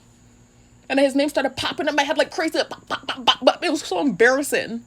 Actually, something similar has happened. Anyway, I'm not going to say. It happens when I feel anxious. That's when it happens. Or if I know that you're in close proximity of me and I know your name, that's when it happens. Excuse me. So his name started popping in my head every day. It was becoming this embarrassing thing. And then the dude started doing all this horrible stuff. And they're trying to tie it to the white people thing. They're trying to make it into like, oh, it's about the offensive. Huh? Then why wasn't he doing that the whole year? Anyway, and then what if it's about the white people thing, why were you bringing his girlfriend around me? And doing all that stuff that you were doing? Like, it's just like the gaslighting like crazy about it. You already punished me enough about it too. It's ridiculous. So anyways, y'all, I just had to talk about that for a little bit because it's just crazy to me. And also, too, I had a white student. I keep saying this. I'm not going to say his name. Y'all, if I say his name, it's synchronicity what his name is, because that's another main thing in my targeting right now. I thought about it. I just thought about it the other day and I said, oh my God, synchronicity. If I tell you what his name was, of course I'm not going to do that because of confidentiality. I don't teach anymore and I still won't say his name. I taught him years ago. I still won't say his name. But random fact, I just thought about that the other day. I was like, oh my, I just put it together. I remembered his name and I said, wait a minute, I can't believe his name is that. Anyway, I'm not going to go into the details about what his name is. It's synchronicity to the highest degree. Anyway, nonetheless, he had like this issue with a lot of his teachers. He was in he was in honor classes, right? Because he's a smart kid, smart child. Let me not say kid. Kid is goat, is a baby goat. But a lot of his classes, he didn't like to do his work. Like, he was having that issue with my mom. He had her class. He had chemistry with her, honors chemistry. There was a co-worker of mine that was also an English teacher. She had him for 9th grade. Same issue. So he had an issue with doing his work. I don't know if he had ADD. If he did, I wasn't told. Could have been a higher functioning ADD. I don't know. Or if he was just bored with school. That happens. That happened to me. Actually, until I didn't really start getting A's and stuff until I went to college. And I realized the importance of school. And if you don't pass, then you aren't going to be able to get a high. I mean, maybe. Let me not say crap. There are some people that don't have a degree that are making millions. So let me not say stupidness.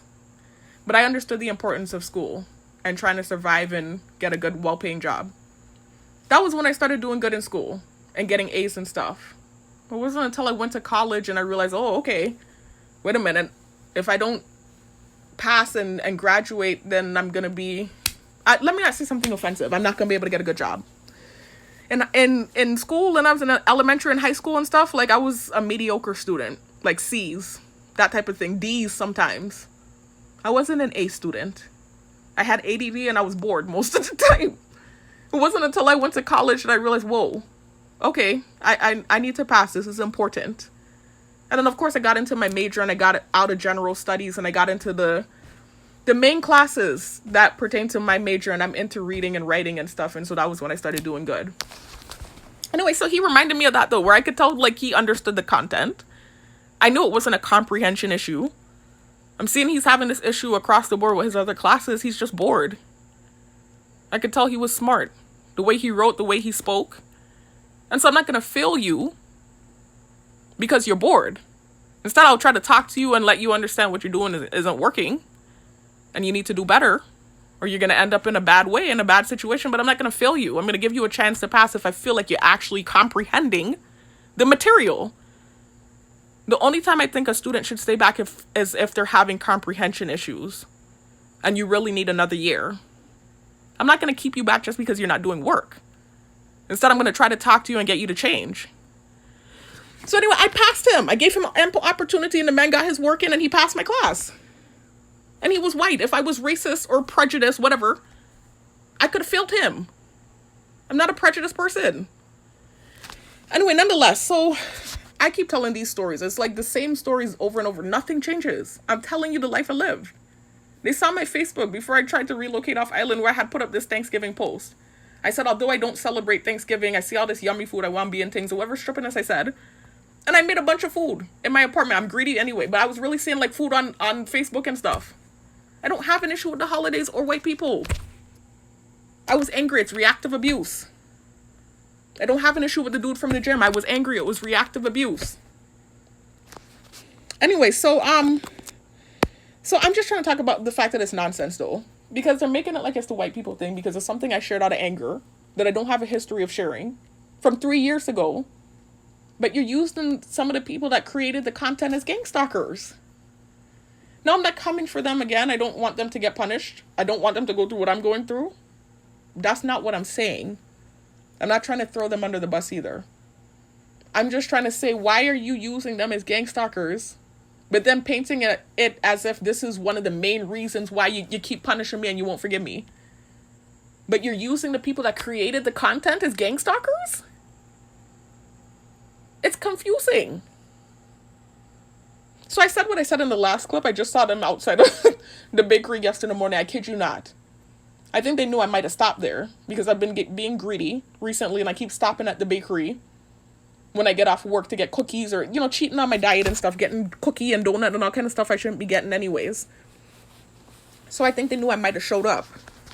I see them outside the bakery yesterday morning by a car, as usual, handing out pamphlets like I've seen them do during the targeting. There was a time when they were on the side of the road. Everybody at this point now knows who they are. They were handing out pamphlets. I see people beeping them up and heeling them up and grabbing pamphlets, excuse me. I was like, not as in like I don't want them to receive love or I want them to have heinous, harsh treatment. Don't take that the wrong way. I'm just like, why are you really doing this to me then? You're moving like that with the people that created the content that you're giving me hell for sharing out of anger in my car? I'm sorry, I'm getting loud like a banshee again, y'all. It's just like, this is what I'm dealing with, y'all. I don't understand. They keep saying I'm slow. I'm slow. I don't get it. I don't understand. Please spell it out to me. So anyways, y'all, I had to bring that up. Let me get off of them, though. I don't want to offend those people, and I should have never shared their stuff in the first place. Like, I put a spotlight on them that I didn't need to put I mean, they already... to be honest with you, they're sharing some really controversial stuff, and they don't give a rat's ass. They be all in the streets in Florida and stuff, and on YouTube sharing the stuff. So they already have some sort of light on them anyway. But my thing is viral, and it's this crazy situation, and they don't even know me. Like, I'm not affiliated with you, but here's this random female that's going through this high-profile situation, and then she starts sharing the worst of your content. Like, I'm sure they have a thing for me, too. I'm sure a lot of people have a problem with me. That's not how it started. I was in the car I'm not affiliated with any group, but I was Hebrew at the time. I was just looking up Hebrew Israelite videos about spiritual protection. And they were sending with the technology. I didn't know about it back then. I didn't know about the AI shadow networking software and how they can hack your phone and send videos with sensitization, just like what you saw them doing just now. When I tried to look up a white Hebrew Israelite, and then the first video that popped up was that I'm not racist with the winking face. That's them. That's the AI. So anyways, that's what they were doing in my car in Florida. Like, they were sending, I was just literally looking up videos about spiritual protection, not prejudice stuff, not offensive stuff. Anytime I would come across a video with offensive stuff, I took it off quick. And so I was looking up videos about spiritual protection, and every video I clicked on was talking about lust and things in the darkness coming to light and angels watching. And I'm like, every video I'm clicking on, you know, and at the time, like I said, I didn't know about the technology. So to me, it would look like, to them, who's watching me on these cameras, it's going to look like some sort of spiritual intervention. And like I really did something. And that's why the cameras are on me and all this is happening. And to me, I know I didn't do anything. So for me, I'm just like, this is witchcraft. I thought, even now, y'all, I'm trying not to be this way. Because this is supposedly why the targeting is happening, bearing false witness or whatever. I do think something spiritual is going on. And I raised up on an island. I grew up on an island. And I was taught certain things. I know certain things exist out there. I've seen people who deal with that stuff. My sister and I were friends with girls who were proclaimed brujas in our early 20s, and we didn't realize they were into that stuff until after the fact. They were dealing with that stuff. So you have people that do that. I grew up on an island where that is a belief. They know that exists. My grandma was from Trinidad, and she used to tell us all kinds of stories about it. I truly believe low-key still that something's going on. I really do. It's just weird. This level of punishment, I didn't do anything. It's just, and so many years, and it's like to the point where it's blocking up my financial life, my dating life. I did everything right. I went to school. I got a 3.5 GPA. I can't even use it. It's just weird to me. Like, I just don't feel right. I keep saying it. I'm not blaming it. I'm not accusing anybody specifically. It's weird to me. Anyway, so nonetheless, it's just weird. And it's everything that my grandma described when that is happening to you.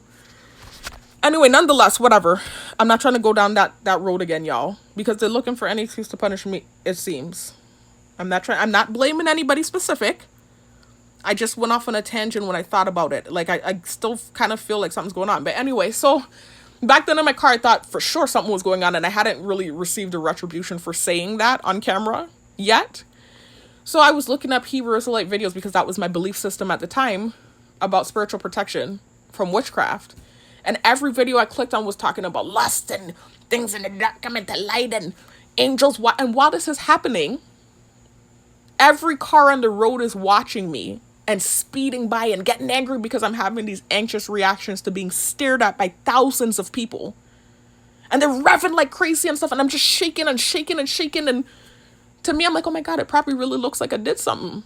And I didn't know about the technology at the time. So for me, in my head, I'm like, I know I didn't. So I'm like, this has to be witchcraft. So anyway, I started getting angry. The more they started revving on top of me and I know I didn't do anything and I'm having these anxious reactions so it looks like it's a valid, I just started getting real nasty and angry. And I started sharing offensive stuff. I don't need to keep saying I've said it a million times. I've apologized. There's nothing else I can do about it. Anyway, I shared a bunch of offensive stuff about religion. I came for different religions, Christianity, the holidays, white people, obviously. Shit, hell, there was a day I said something offensive about Asian people, and that wasn't a consistent thing. That was because I had this, that's to tell you it's reactive abuse. I went to the Asian store, I was doing the Chinese restaurant, I was doing DoorDash. And I had like some gang stalking experience in the Chinese restaurant because they had the wrong idea about me too. And so I remember getting so angry. I went one day and I shared offensive stuff about Hebrew Israelite propaganda about Asian people. And there's not really offensive stuff like that out there about them, but you can find some offensive videos. It's mainly white people that there's like this real offensive for certain Hebrews ideology out there. So anyway, man, so that was what it was. I shared that offensive stuff 3 years ago, and I came home and the targeting had gone viral and whatever happened, right? So that's like a main staple in the targeting. But that's not what happened in the gym with that guy. Especially after a whole year of him not doing stuff. And then as soon as the dude's name started popping in my head, he wasn't even doing that stuff. I could see if the Italian guy was doing that stuff. Then I would be like, okay, yes, make it about what, yeah, that's what it's about. He wasn't even doing that stuff. It's like the first time the dude's, not the first time, it wasn't the first time, it was about a week in of it happening and me feeling basity about it. I noticed I'm doing my squat. I keep telling the story. I was doing my squats on the Smith machine and I went under the ACs to catch my breath like I normally do. And the thing started happening again because he was training somebody near me. And then the guy eased up next to me, the personal trainer guy, and he was eating something yellow. It looked like mango. I don't know what it was, from fruit. And he like cut his eyes at me and then he went to the garbage and threw it in the garbage. So I was like, you know, I got a feeling like he was calling me trash, but wasn't sure and I didn't want to assume stuff. Then I noticed it happened a second time. You know, I was trying this new move on the Smith machine. This was a couple days later. And I failed it. And he went and started changing the garbage and he gonna walk by with the garbage. And you could tell they were watching and they got that he was calling me trash too. Because they started doing it. Some of the gang stalkers, you know how they like to copy each other. And also he started bringing girls around and making them bend down in front of me. He wasn't doing that the whole year. And then when I made a video talking about it, and the only reason I made a video talking about it was because of the retribution I started receiving after I finally reacted. After a month of him doing it, I finally reacted and said some nasty stuff in my head. I thought it. I didn't say it. I thought nasty thoughts for one day. Oh my God, it was hell in the gym after that. So that was why I made the video talking about what happened and why I reacted the way I did. It was just like hell from there. They started doing all kinds of crazy stuff in the gym. I was this thirsty, vapid female, even though that's not how things played out between him and I. Then he started bringing his girlfriend on top of me, and I didn't care. No disrespect. I have to keep saying that. I didn't care. And then they bring his friends in the back room with the girl to start insulting me like they really wanted me to care. And then they started this don't want campaign. I'm like, huh? It's like, you're the one doing stuff. I didn't understand it. You're the one who's doing stuff. I'm not bringing up, well, I can't anyway. I'm targeted. It's not like I could get a man right now. You know that. But even if I had a boyfriend, I wouldn't have done that. Even though he started shit with me first and started doing all kinds of horrible stuff, you know, I wouldn't have cared. They know me by now. I would not. I'm telling you, if I got a man today, I would not do that. I mean, obviously now with everything that's happened, I wouldn't anyway. But I'm saying back then, if I had gotten a boyfriend, he would not have even known about it. I'm telling you, with the way I operate. I don't care. So anyways, that's what it is, y'all. It's just some crazy stuff, man, that I've been dealing with over a situation that I didn't start. And it's like, okay, now let's move forward. I've humbled myself about it. I've apologized for my part in things. Can we move forward? It's like I still punishment and like pushing false narratives about the situation. I'm like, oh my God, can we move forward? Then the thing they tried to set up with his girlfriend that like backfired a month and a half ago. They were trying to bully me again. That's why it backfired. That's the angels watching. Let me not say that before I get in problems, but I didn't deserve that, man. So anyways, talk about shared cousin. Oh, I want to talk about this. God. Y'all, this is something it's humiliating. And it's something they're digging for straws. They're trying, because of whatever happened with this gym situation, they're pulling out every freaking trick out of the book. The whole targeting, they never pulled this dude out, you know. After what started in this recent time here with this dude, right? From the gym. In these last few months. They've pulled this dude out twice on me now. Never pulled him out in the past, you know.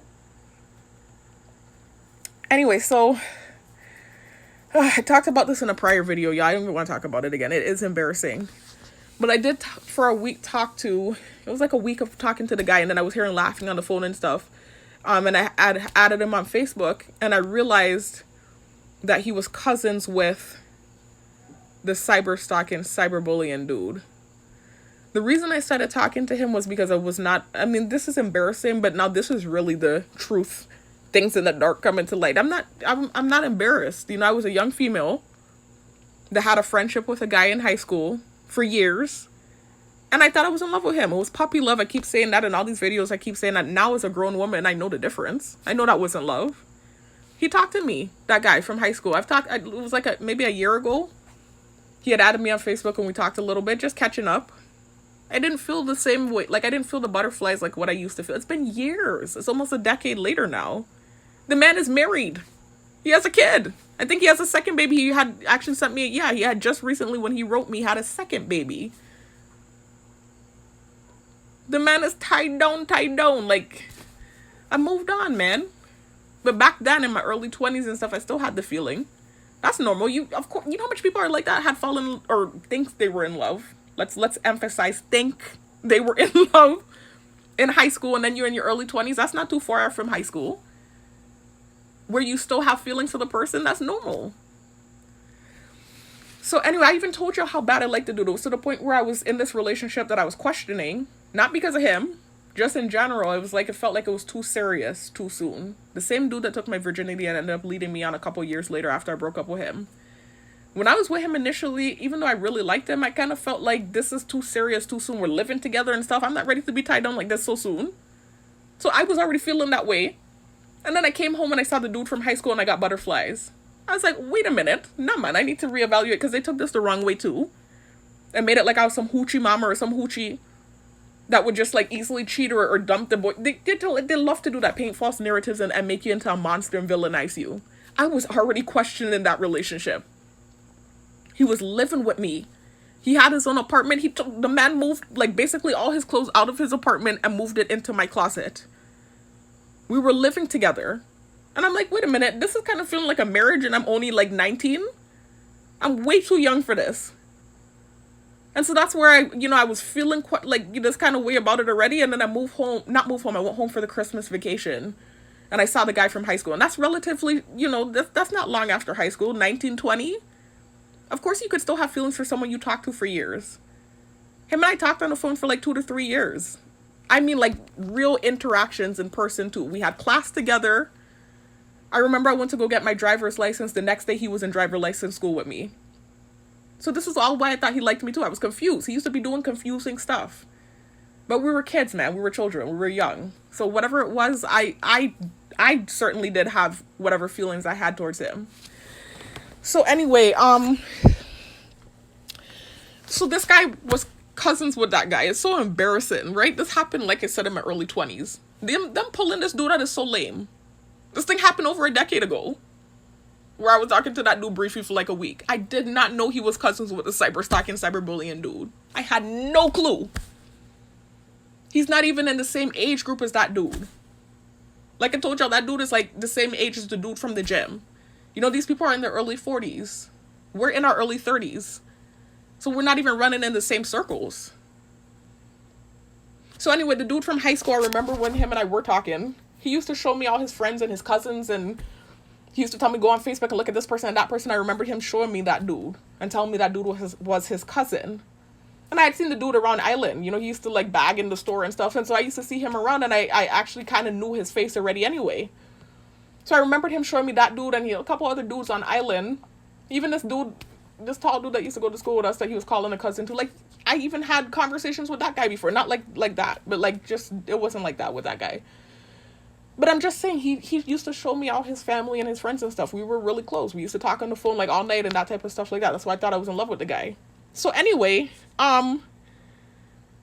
so like I said, a couple years down the line here now, I'm in my early 20s. And I ended up talking to the guy, and I didn't know that he was cousins with that dude until we became friends on Facebook. And then I saw the last name was whatever it was, and it was too late at that point. Already, whatever had happened already happened. It was embarrassing. I couldn't undo it.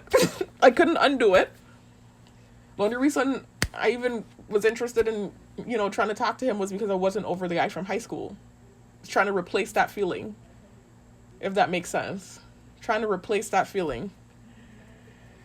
Anyway, so it was embarrassing. It's embarrassing. It's something I've tried to put under the rug. They tried to pull it out recently now as some sort of, I don't know what. What is that supposed to do? That's not doing anything. That doesn't change what was done to me maliciously. There was no malicious intent on my part.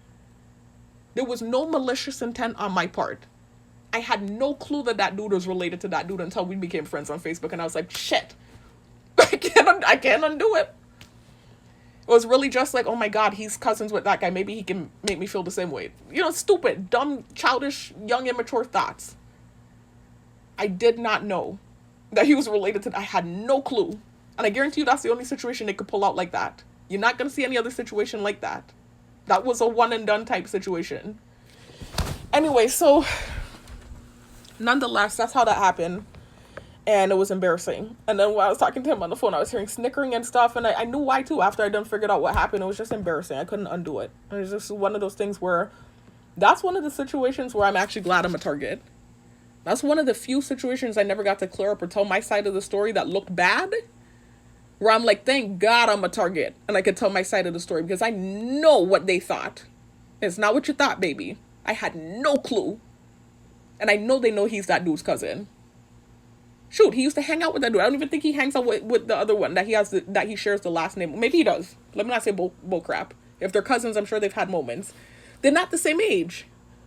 He actually used to hang out with this cousin from high school, play basketball and stuff. The dude had pictures of him on Facebook.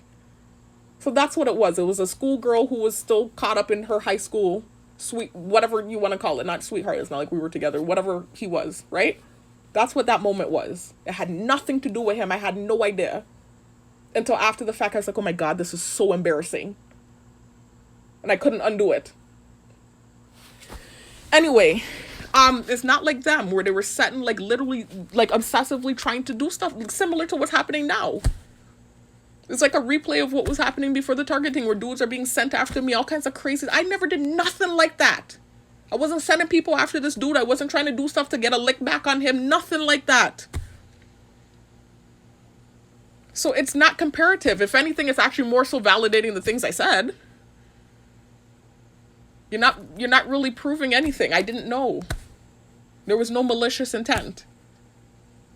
I had no idea he was attached to that dude until after the fact. I was like so embarrassed I wanted to freaking hide under a rock. Anyway, and you have to know too with the way I operate, what kind of doobie would do that? Dumb. Or glutton for punishment. Well, shit, that was happening. Anyway, so I had to talk about that, y'all, because they pulled him out twice now. The day I went to the gas station, he pulled up at the gas station. They knew I was going to that gas station. I just feel like they're trying to pull out anything. They're pulling out the white people thing. They're pulling out this. They're pulling out that, like, to validate what happened with this dude from the gym. Like, that's literally what I think is going on here. I made a joke that the next thing they're going to do is pull Jesus from the clouds. Anyway, is there anything else I need to talk about? Oh, yeah. Let me hurry up too, because this video is very long. I saw the principal this morning from the school I used to teach at 2 years ago. It's not a big deal. There's something else I want to document, because I wasn't really sure if it was a good or bad thing.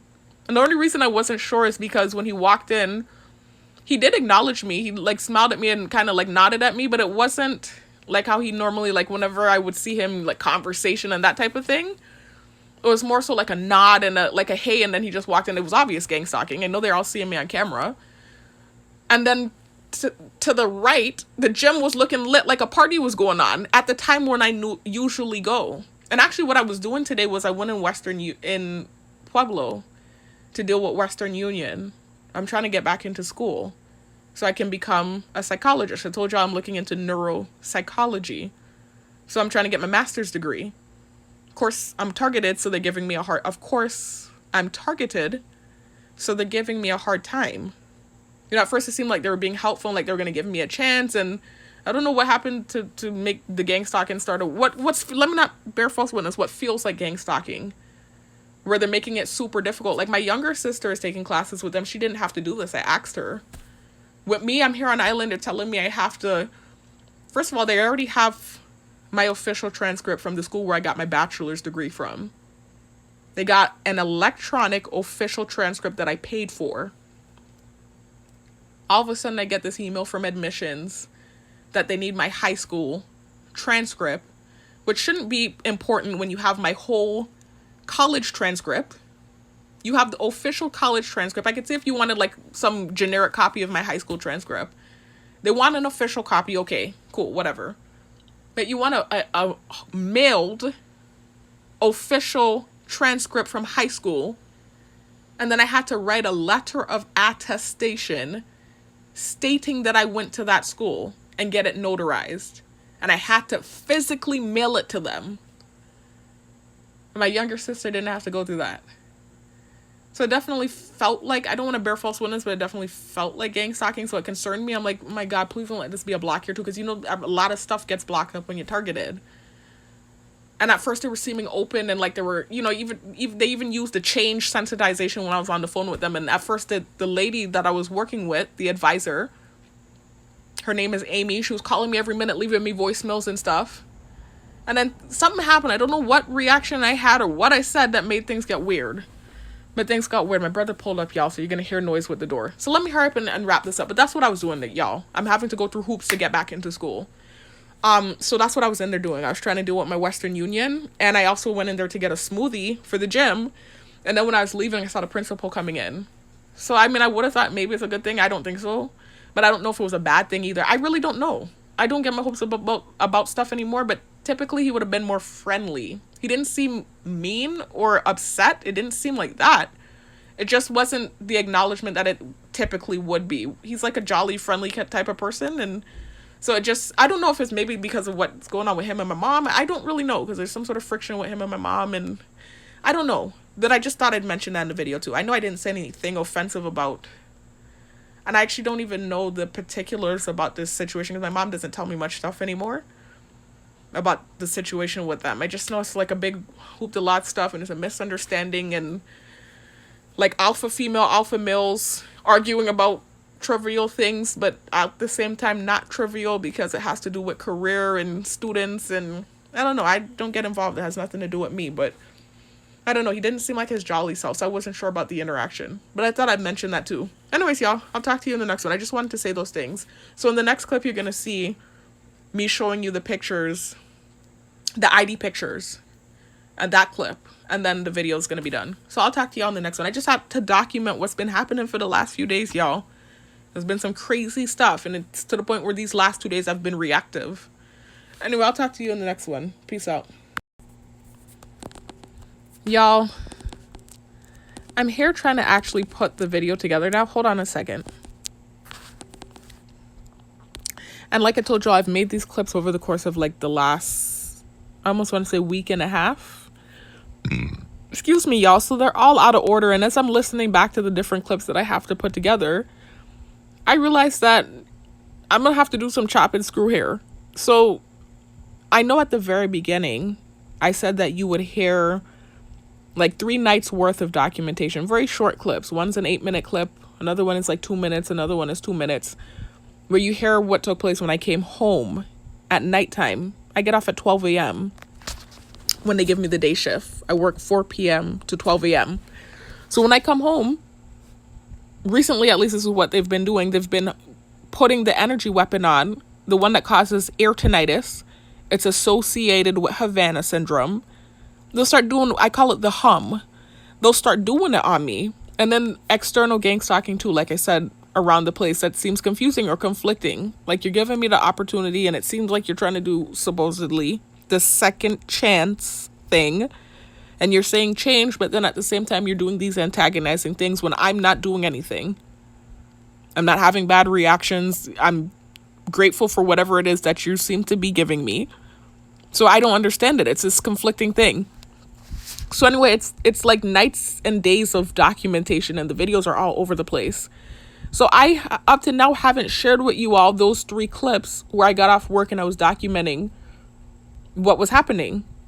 So I know I told you in the last clip or at the end of the last clip that the next clip is going to be the clip where I'm showing you the ID pictures, the driver's license and the horrible ID picture I took for work and just showing you the difference between the two. That is still going to be the next clip, but that's not going to be the last clip. After that, you're going to hear the 3 clips with me documenting what has taken place over the course of the last week when I got off from work. So I just wanted to add that in. And you probably, because I think what I'm going to do after making this clip is make another clip to attach to the beginning of the video saying the same thing. So at this point, if you're at this point in the video, you probably heard that clip already. So you already know what's coming anyway. So this is kind of redundant, but yeah, that's what I'm doing, y'all. I'm going to make another clip at the beginning and put it to the very beginning of the video, which obviously you've heard it already. So the next clip will be the driver's license and ID picture. And then after that, you'll hear and see the 3 clips with me documenting what took place when I came off work last week. Those 3 nights I came off. Anyway, all right, y'all, peace out.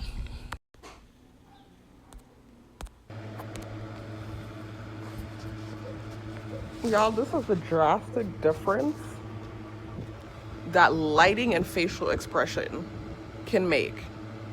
This is my Virgin Islands driver's license, y'all. It's such a drastic difference from the license picture that I took here for the new job. And the only reason I'm doing this video, it's so stupid, was because of what was done as far as gang stalking goes, due to the picture coming out bad.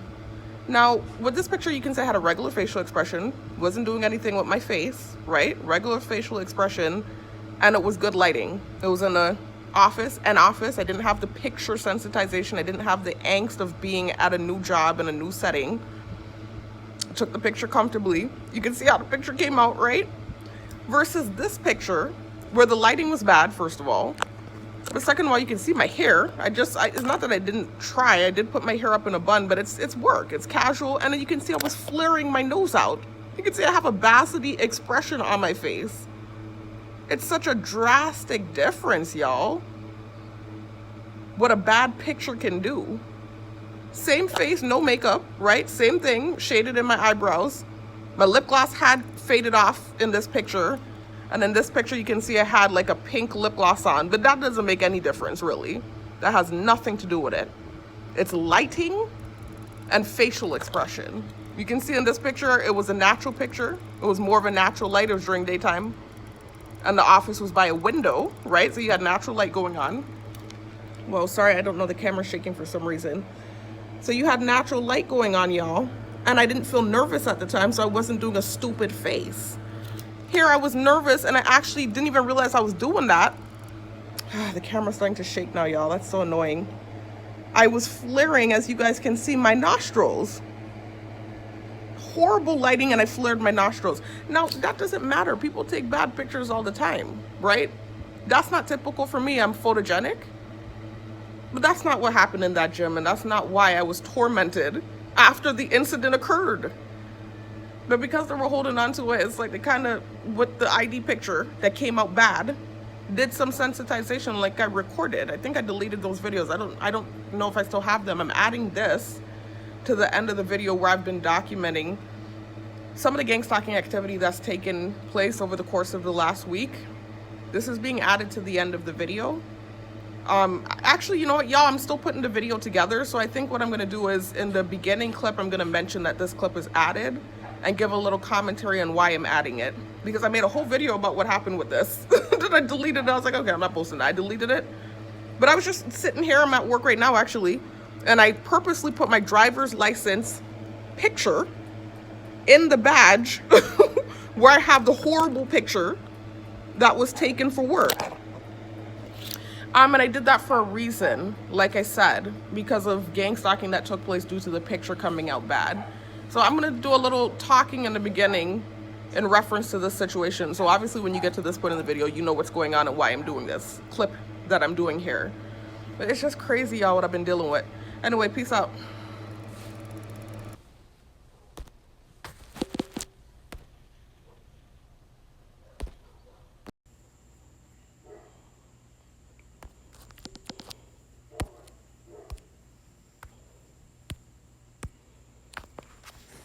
Hey y'all, welcome back to my channel. If you're new to my channel, welcome. My name is Sharifa, and my poetry name is New Lily. If you're new to my channel, please check out the links located in the description box and comment section. And in both locations, you'll find an identical set of links. Links that lead to videos that talk about what started my targeting in 2020, as well as links that lead to videos that share information about the targeted individual program, information about the technology used on targets, information about the tactics used on targets, and info about the program in general, y'all. And just documenting more sadistic, satanic abuse.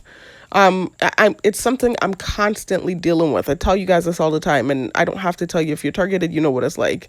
It's like these weird, contradictory, conflicting things that they'll do. It's like they'll give you an opportunity, or it will seem like things are okay, and it's never okay when you're targeted. It's never okay fully if you're targeted, period. If you're still targeted, it's not okay. You're still going to be dealing with tactics. You're still going to be being tortured and dealing with injustice.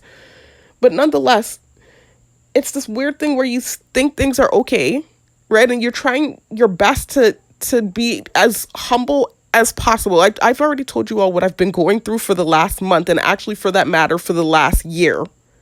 Okay? But anyway, so it's like I got this opportunity, I told you already in one of my prior videos, with my security job. And it seemed like it was connected to the day job I used to work, right? So I was like, okay, they gave me an opportunity.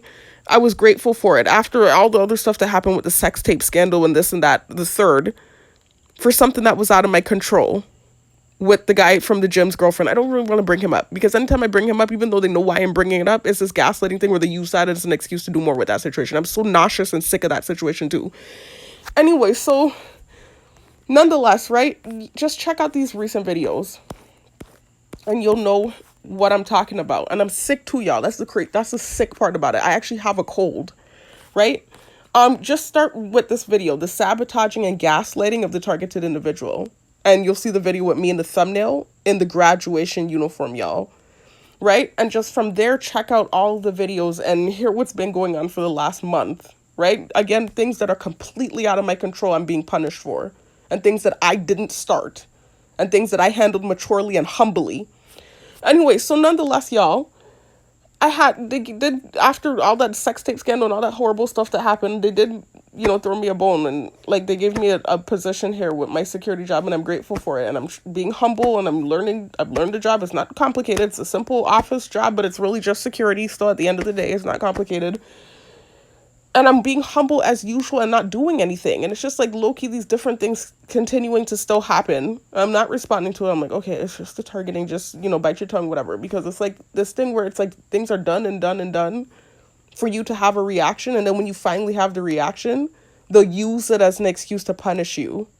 Like last night, it came to a head where they were doing all the stupid tactics that they've been doing, by the way. And I started to finally react nasty because I was sick like a dog last night. I'm still sick right now. But because I take oregano oil and I'm into holistic healing and natural health, the cold is already passing through, right? But yesterday I felt horrible. Even today, I slept all day today. I slept literally until like around 2:30. And then I got up and had work at 4. But if I hadn't taken that oregano oil, I'd still be sick like a dog. And I'm still sick. I don't feel good. But I feel a lot better than I felt yesterday. I was real sick last night. And they're doing all kinds of stupid, dumb, annoying tactics. And so I was finally having these nasty reactions to what was being done. And then they're going to play against me on the pool game with an avatar with the thumbs up. Like this kind of way to say like, oh, okay, we got you. We're going to punish you. Like, you've been punishing me. What's different? You just didn't now actually give me an opportunity in between the punishing. But I've been getting like some horrible, heinous treatment. Like, I really have been. So anyways, so now I had my first day at work today, and it was actually pretty decent. It wasn't a bad day. There were like a little few things that are in there, but it was a good day, right? Especially in comparison to what happened with the last opportunity they gave me and how harsh that was, right? This was okay, right? So it wasn't too bad. I came home, I'm in a good mood. I'm like, okay, the day went smooth, like a normal human who had a good first day of work. I came home in a relatively good mood. I'm, of course, feeling awkward on the camera as usual. I even made the comment as I was getting dressed from taking my shower, and they're barking the dogs in the neighborhood on top of me. They couldn't wait for me to get home. I'm like, God, I just wish the rest of it would stop now. Like, you gave me some sort of opportunity. I wish now y'all would get the cameras off me. I remember thinking that. And I just said, okay, let me put my clothes on. I'm putting my clothes on. I get in my bed. I said, man, I want to get a slice of pecan pie. Just regular human thoughts, right? I'm like, oh, man, I want to get a slice of pecan pie. So I'll get that in a little bit. I sit on the bed, I'm just watching this movie, and it's a movie I've seen a bunch of times, y'all. They've watched me watch the movie a million times, right? So I have it thrown off to the side. I'm playing the pool game. I notice randomly it's like they're triggered or bothered that I'm in a slightly good mood. It's like I don't look miserable enough for them. So first I start hearing like the hum sound, and they know it's been causing me swallowing issues, them using that hum direct energy weapon on me. Like I notice I'm hearing that in the neighborhood. I'm like, wait, are they humming on me? I'm like, why are they doing that? So I even turned down the thing. I was like, wait, I feel like they're humming on me. I'm not sure. I'm hearing some weird stuff in the neighborhood and my ear feels kind of funny. So I remember being like, okay, let me you hear one of the psychopaths in the neighborhood. You could hear them making one of their trucks go off or something. They got a good judgment from the Most High coming to them. I'm telling you, for the wickedness to an innocent person. But anyway, so I'm sitting here like, what the heck? I'm like, why are they humming on me for? I didn't do anything. I just came home from a long day of work. It went relatively well. I'm sitting here now, like, what is the issue? So then I start to play the pool game. I notice they play against me with an avatar putting the thumbs up. I'm like, what are they putting the thumbs up for? I said, what's going on now? So then I said, why are they doing stuff? I said, I feel like they're humming on me. I thought this in my head. Remember, they can hear your thoughts with the technology. I said, they're sending the thumbs up. It's like this weird psychotic, like bipolar, sadistic shit. Like even the other day too, I told y'all where they put me at the site where I used to do the correction officer job, and I thought things were going good that day too. And I remember I left and I was sitting at the light just, again, in a relatively okay mood. That seems to be what the issue is. And then as the light turns green, they dive to fly down for go, like I need to go. And something in my song said go or leave or something like that. They dive to fly down. I'm like, huh? I'm like, what kind of sadistic bipolar shit is this? I can't deal with it. So now I'm sitting here, anyway, back to now, y'all. So they send the thumbs up. I'm like, okay. And then I'm sitting here and the light's off and I'm just trying to catch myself because I'm sick, but I still force myself to go to work because it was my first day. I noticed I see this big, huge cockroach. Remember I told you they use flying cockroach drones on me, and only when they want to be real spiteful because they know I'm afraid of cockroaches. There was a point in my new vehicle. It's not really a new vehicle. It's an old car, y'all, from 2007. But new to me, it's my new vehicle. When I first got the vehicle, they were doing this sadistic, mean thing where they would purposely keep flying the roaches on me, and they know I'm terrified of them. So they finally, it got so bad I actually wrote the governor. I was like, this is some sadistic, sick shit that I need to get out of. I'm like, let me write the governor, see who I need to write to get out of this shit. So they finally stopped doing that to me, using that tactic on me. They still use the cockroach drones on me, but not as bad. Not like what they were doing in the car, where they, like every night at work, they were diving them on me sadistically, knowing that I'm afraid of them. So now I'm sitting here in with the light off. I'm just, like I said, playing the game. I notice I'm hearing this stuff in the neighborhood. Then I'm seeing the thumbs up on the pool game. I'm like, okay, why are they doing this now? Like, what the fuck now? And then I see the big nasty ass cockroach, the big flying cockroach fly on the wall. I had to fly and run out my room. And then they actually made the thing fly too. Hey y'all, this is the second night I've gotten home from work. And they're humming using the direct energy weapon on me for no reason. To the highest degree, my eardrums are literally ringing. And I've already talked about how this thing causes me, it makes me have difficulty with swallowing. I don't know what it's doing to my throat or my esophagus or my thyroid. But as soon as I got in, I took my earphones, I turned them off, but they were still on my head. And it was so loud, the hum, I could hear it through my earphones, y'all. So this is just a second night that I've gotten off work, where it was a relatively decent day. Of course, you have, like I said, minor gang stalking things that happen throughout the day. That's just, I'm learning how it is when you're targeted, unfortunately, until you get out of whatever this thing is. But here I am another night now that I came home, and they're humming on me with the direct energy weapon for no reason, unprovoked attack. And I'm sick, y'all. I'm still recovering from my cold. So it's another night of them amping up and punishing me for things that are out of my control. So I just wanted to document another night of high intensity direct energy weapon attacks. Y'all, this is another night that I'm getting home from work and I'm dealing with DEWs, direct energy weapons. It's so loud that I actually heard it through my earphones and listened to the rooster going off for no reason. I had a good day at work today, and I get home and they're doing direct energy weapons on me. It was so loud I can actually hear it through my earphones. That's how loud they're doing it. Actually, when I got on the porch, I was like, oh my gosh, are they doing it again tonight? I'm like, why are they doing that? And I get in the room and I take the earphones off and I can actually hear it before I even took the earphones off, like I said, through my earphones. That's how hard and loud they're doing it. So more documentation of abuse and physical attack for no reason. I had a good day at work today again, and I get home and just listen to the rooster drone for no reason, just a random attack. For no reason. And I'm still sick, y'all. Today I actually woke up and my heart was racing like I was running a marathon. I was sleeping in my bed and I woke up and my heart was racing like I had been running a marathon. And I have a diagram from DARPA on this channel. If you look in the description box and comment section and you click on the diagram from DARPA, you'll see that that's something that they can do with the technology.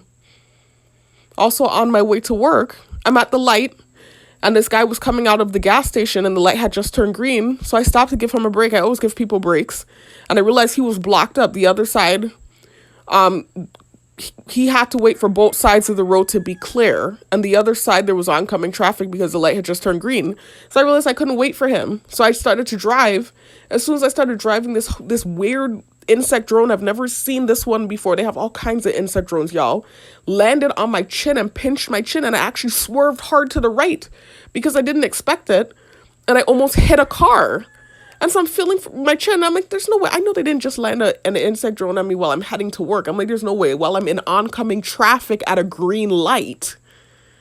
And then as I'm turning, I realized it was an actual insect drone. It started flying it around. It was some sort of weird, like, it looks like some sort of weird, I don't even say a bee. I don't know what it was. Look how loud they're doing the rooster to shut me up now. I'm just like, what are you doing? Why are you doing this? I actually almost crashed my car today, y'all, because I swerved so hard. These are the things I'm talking about.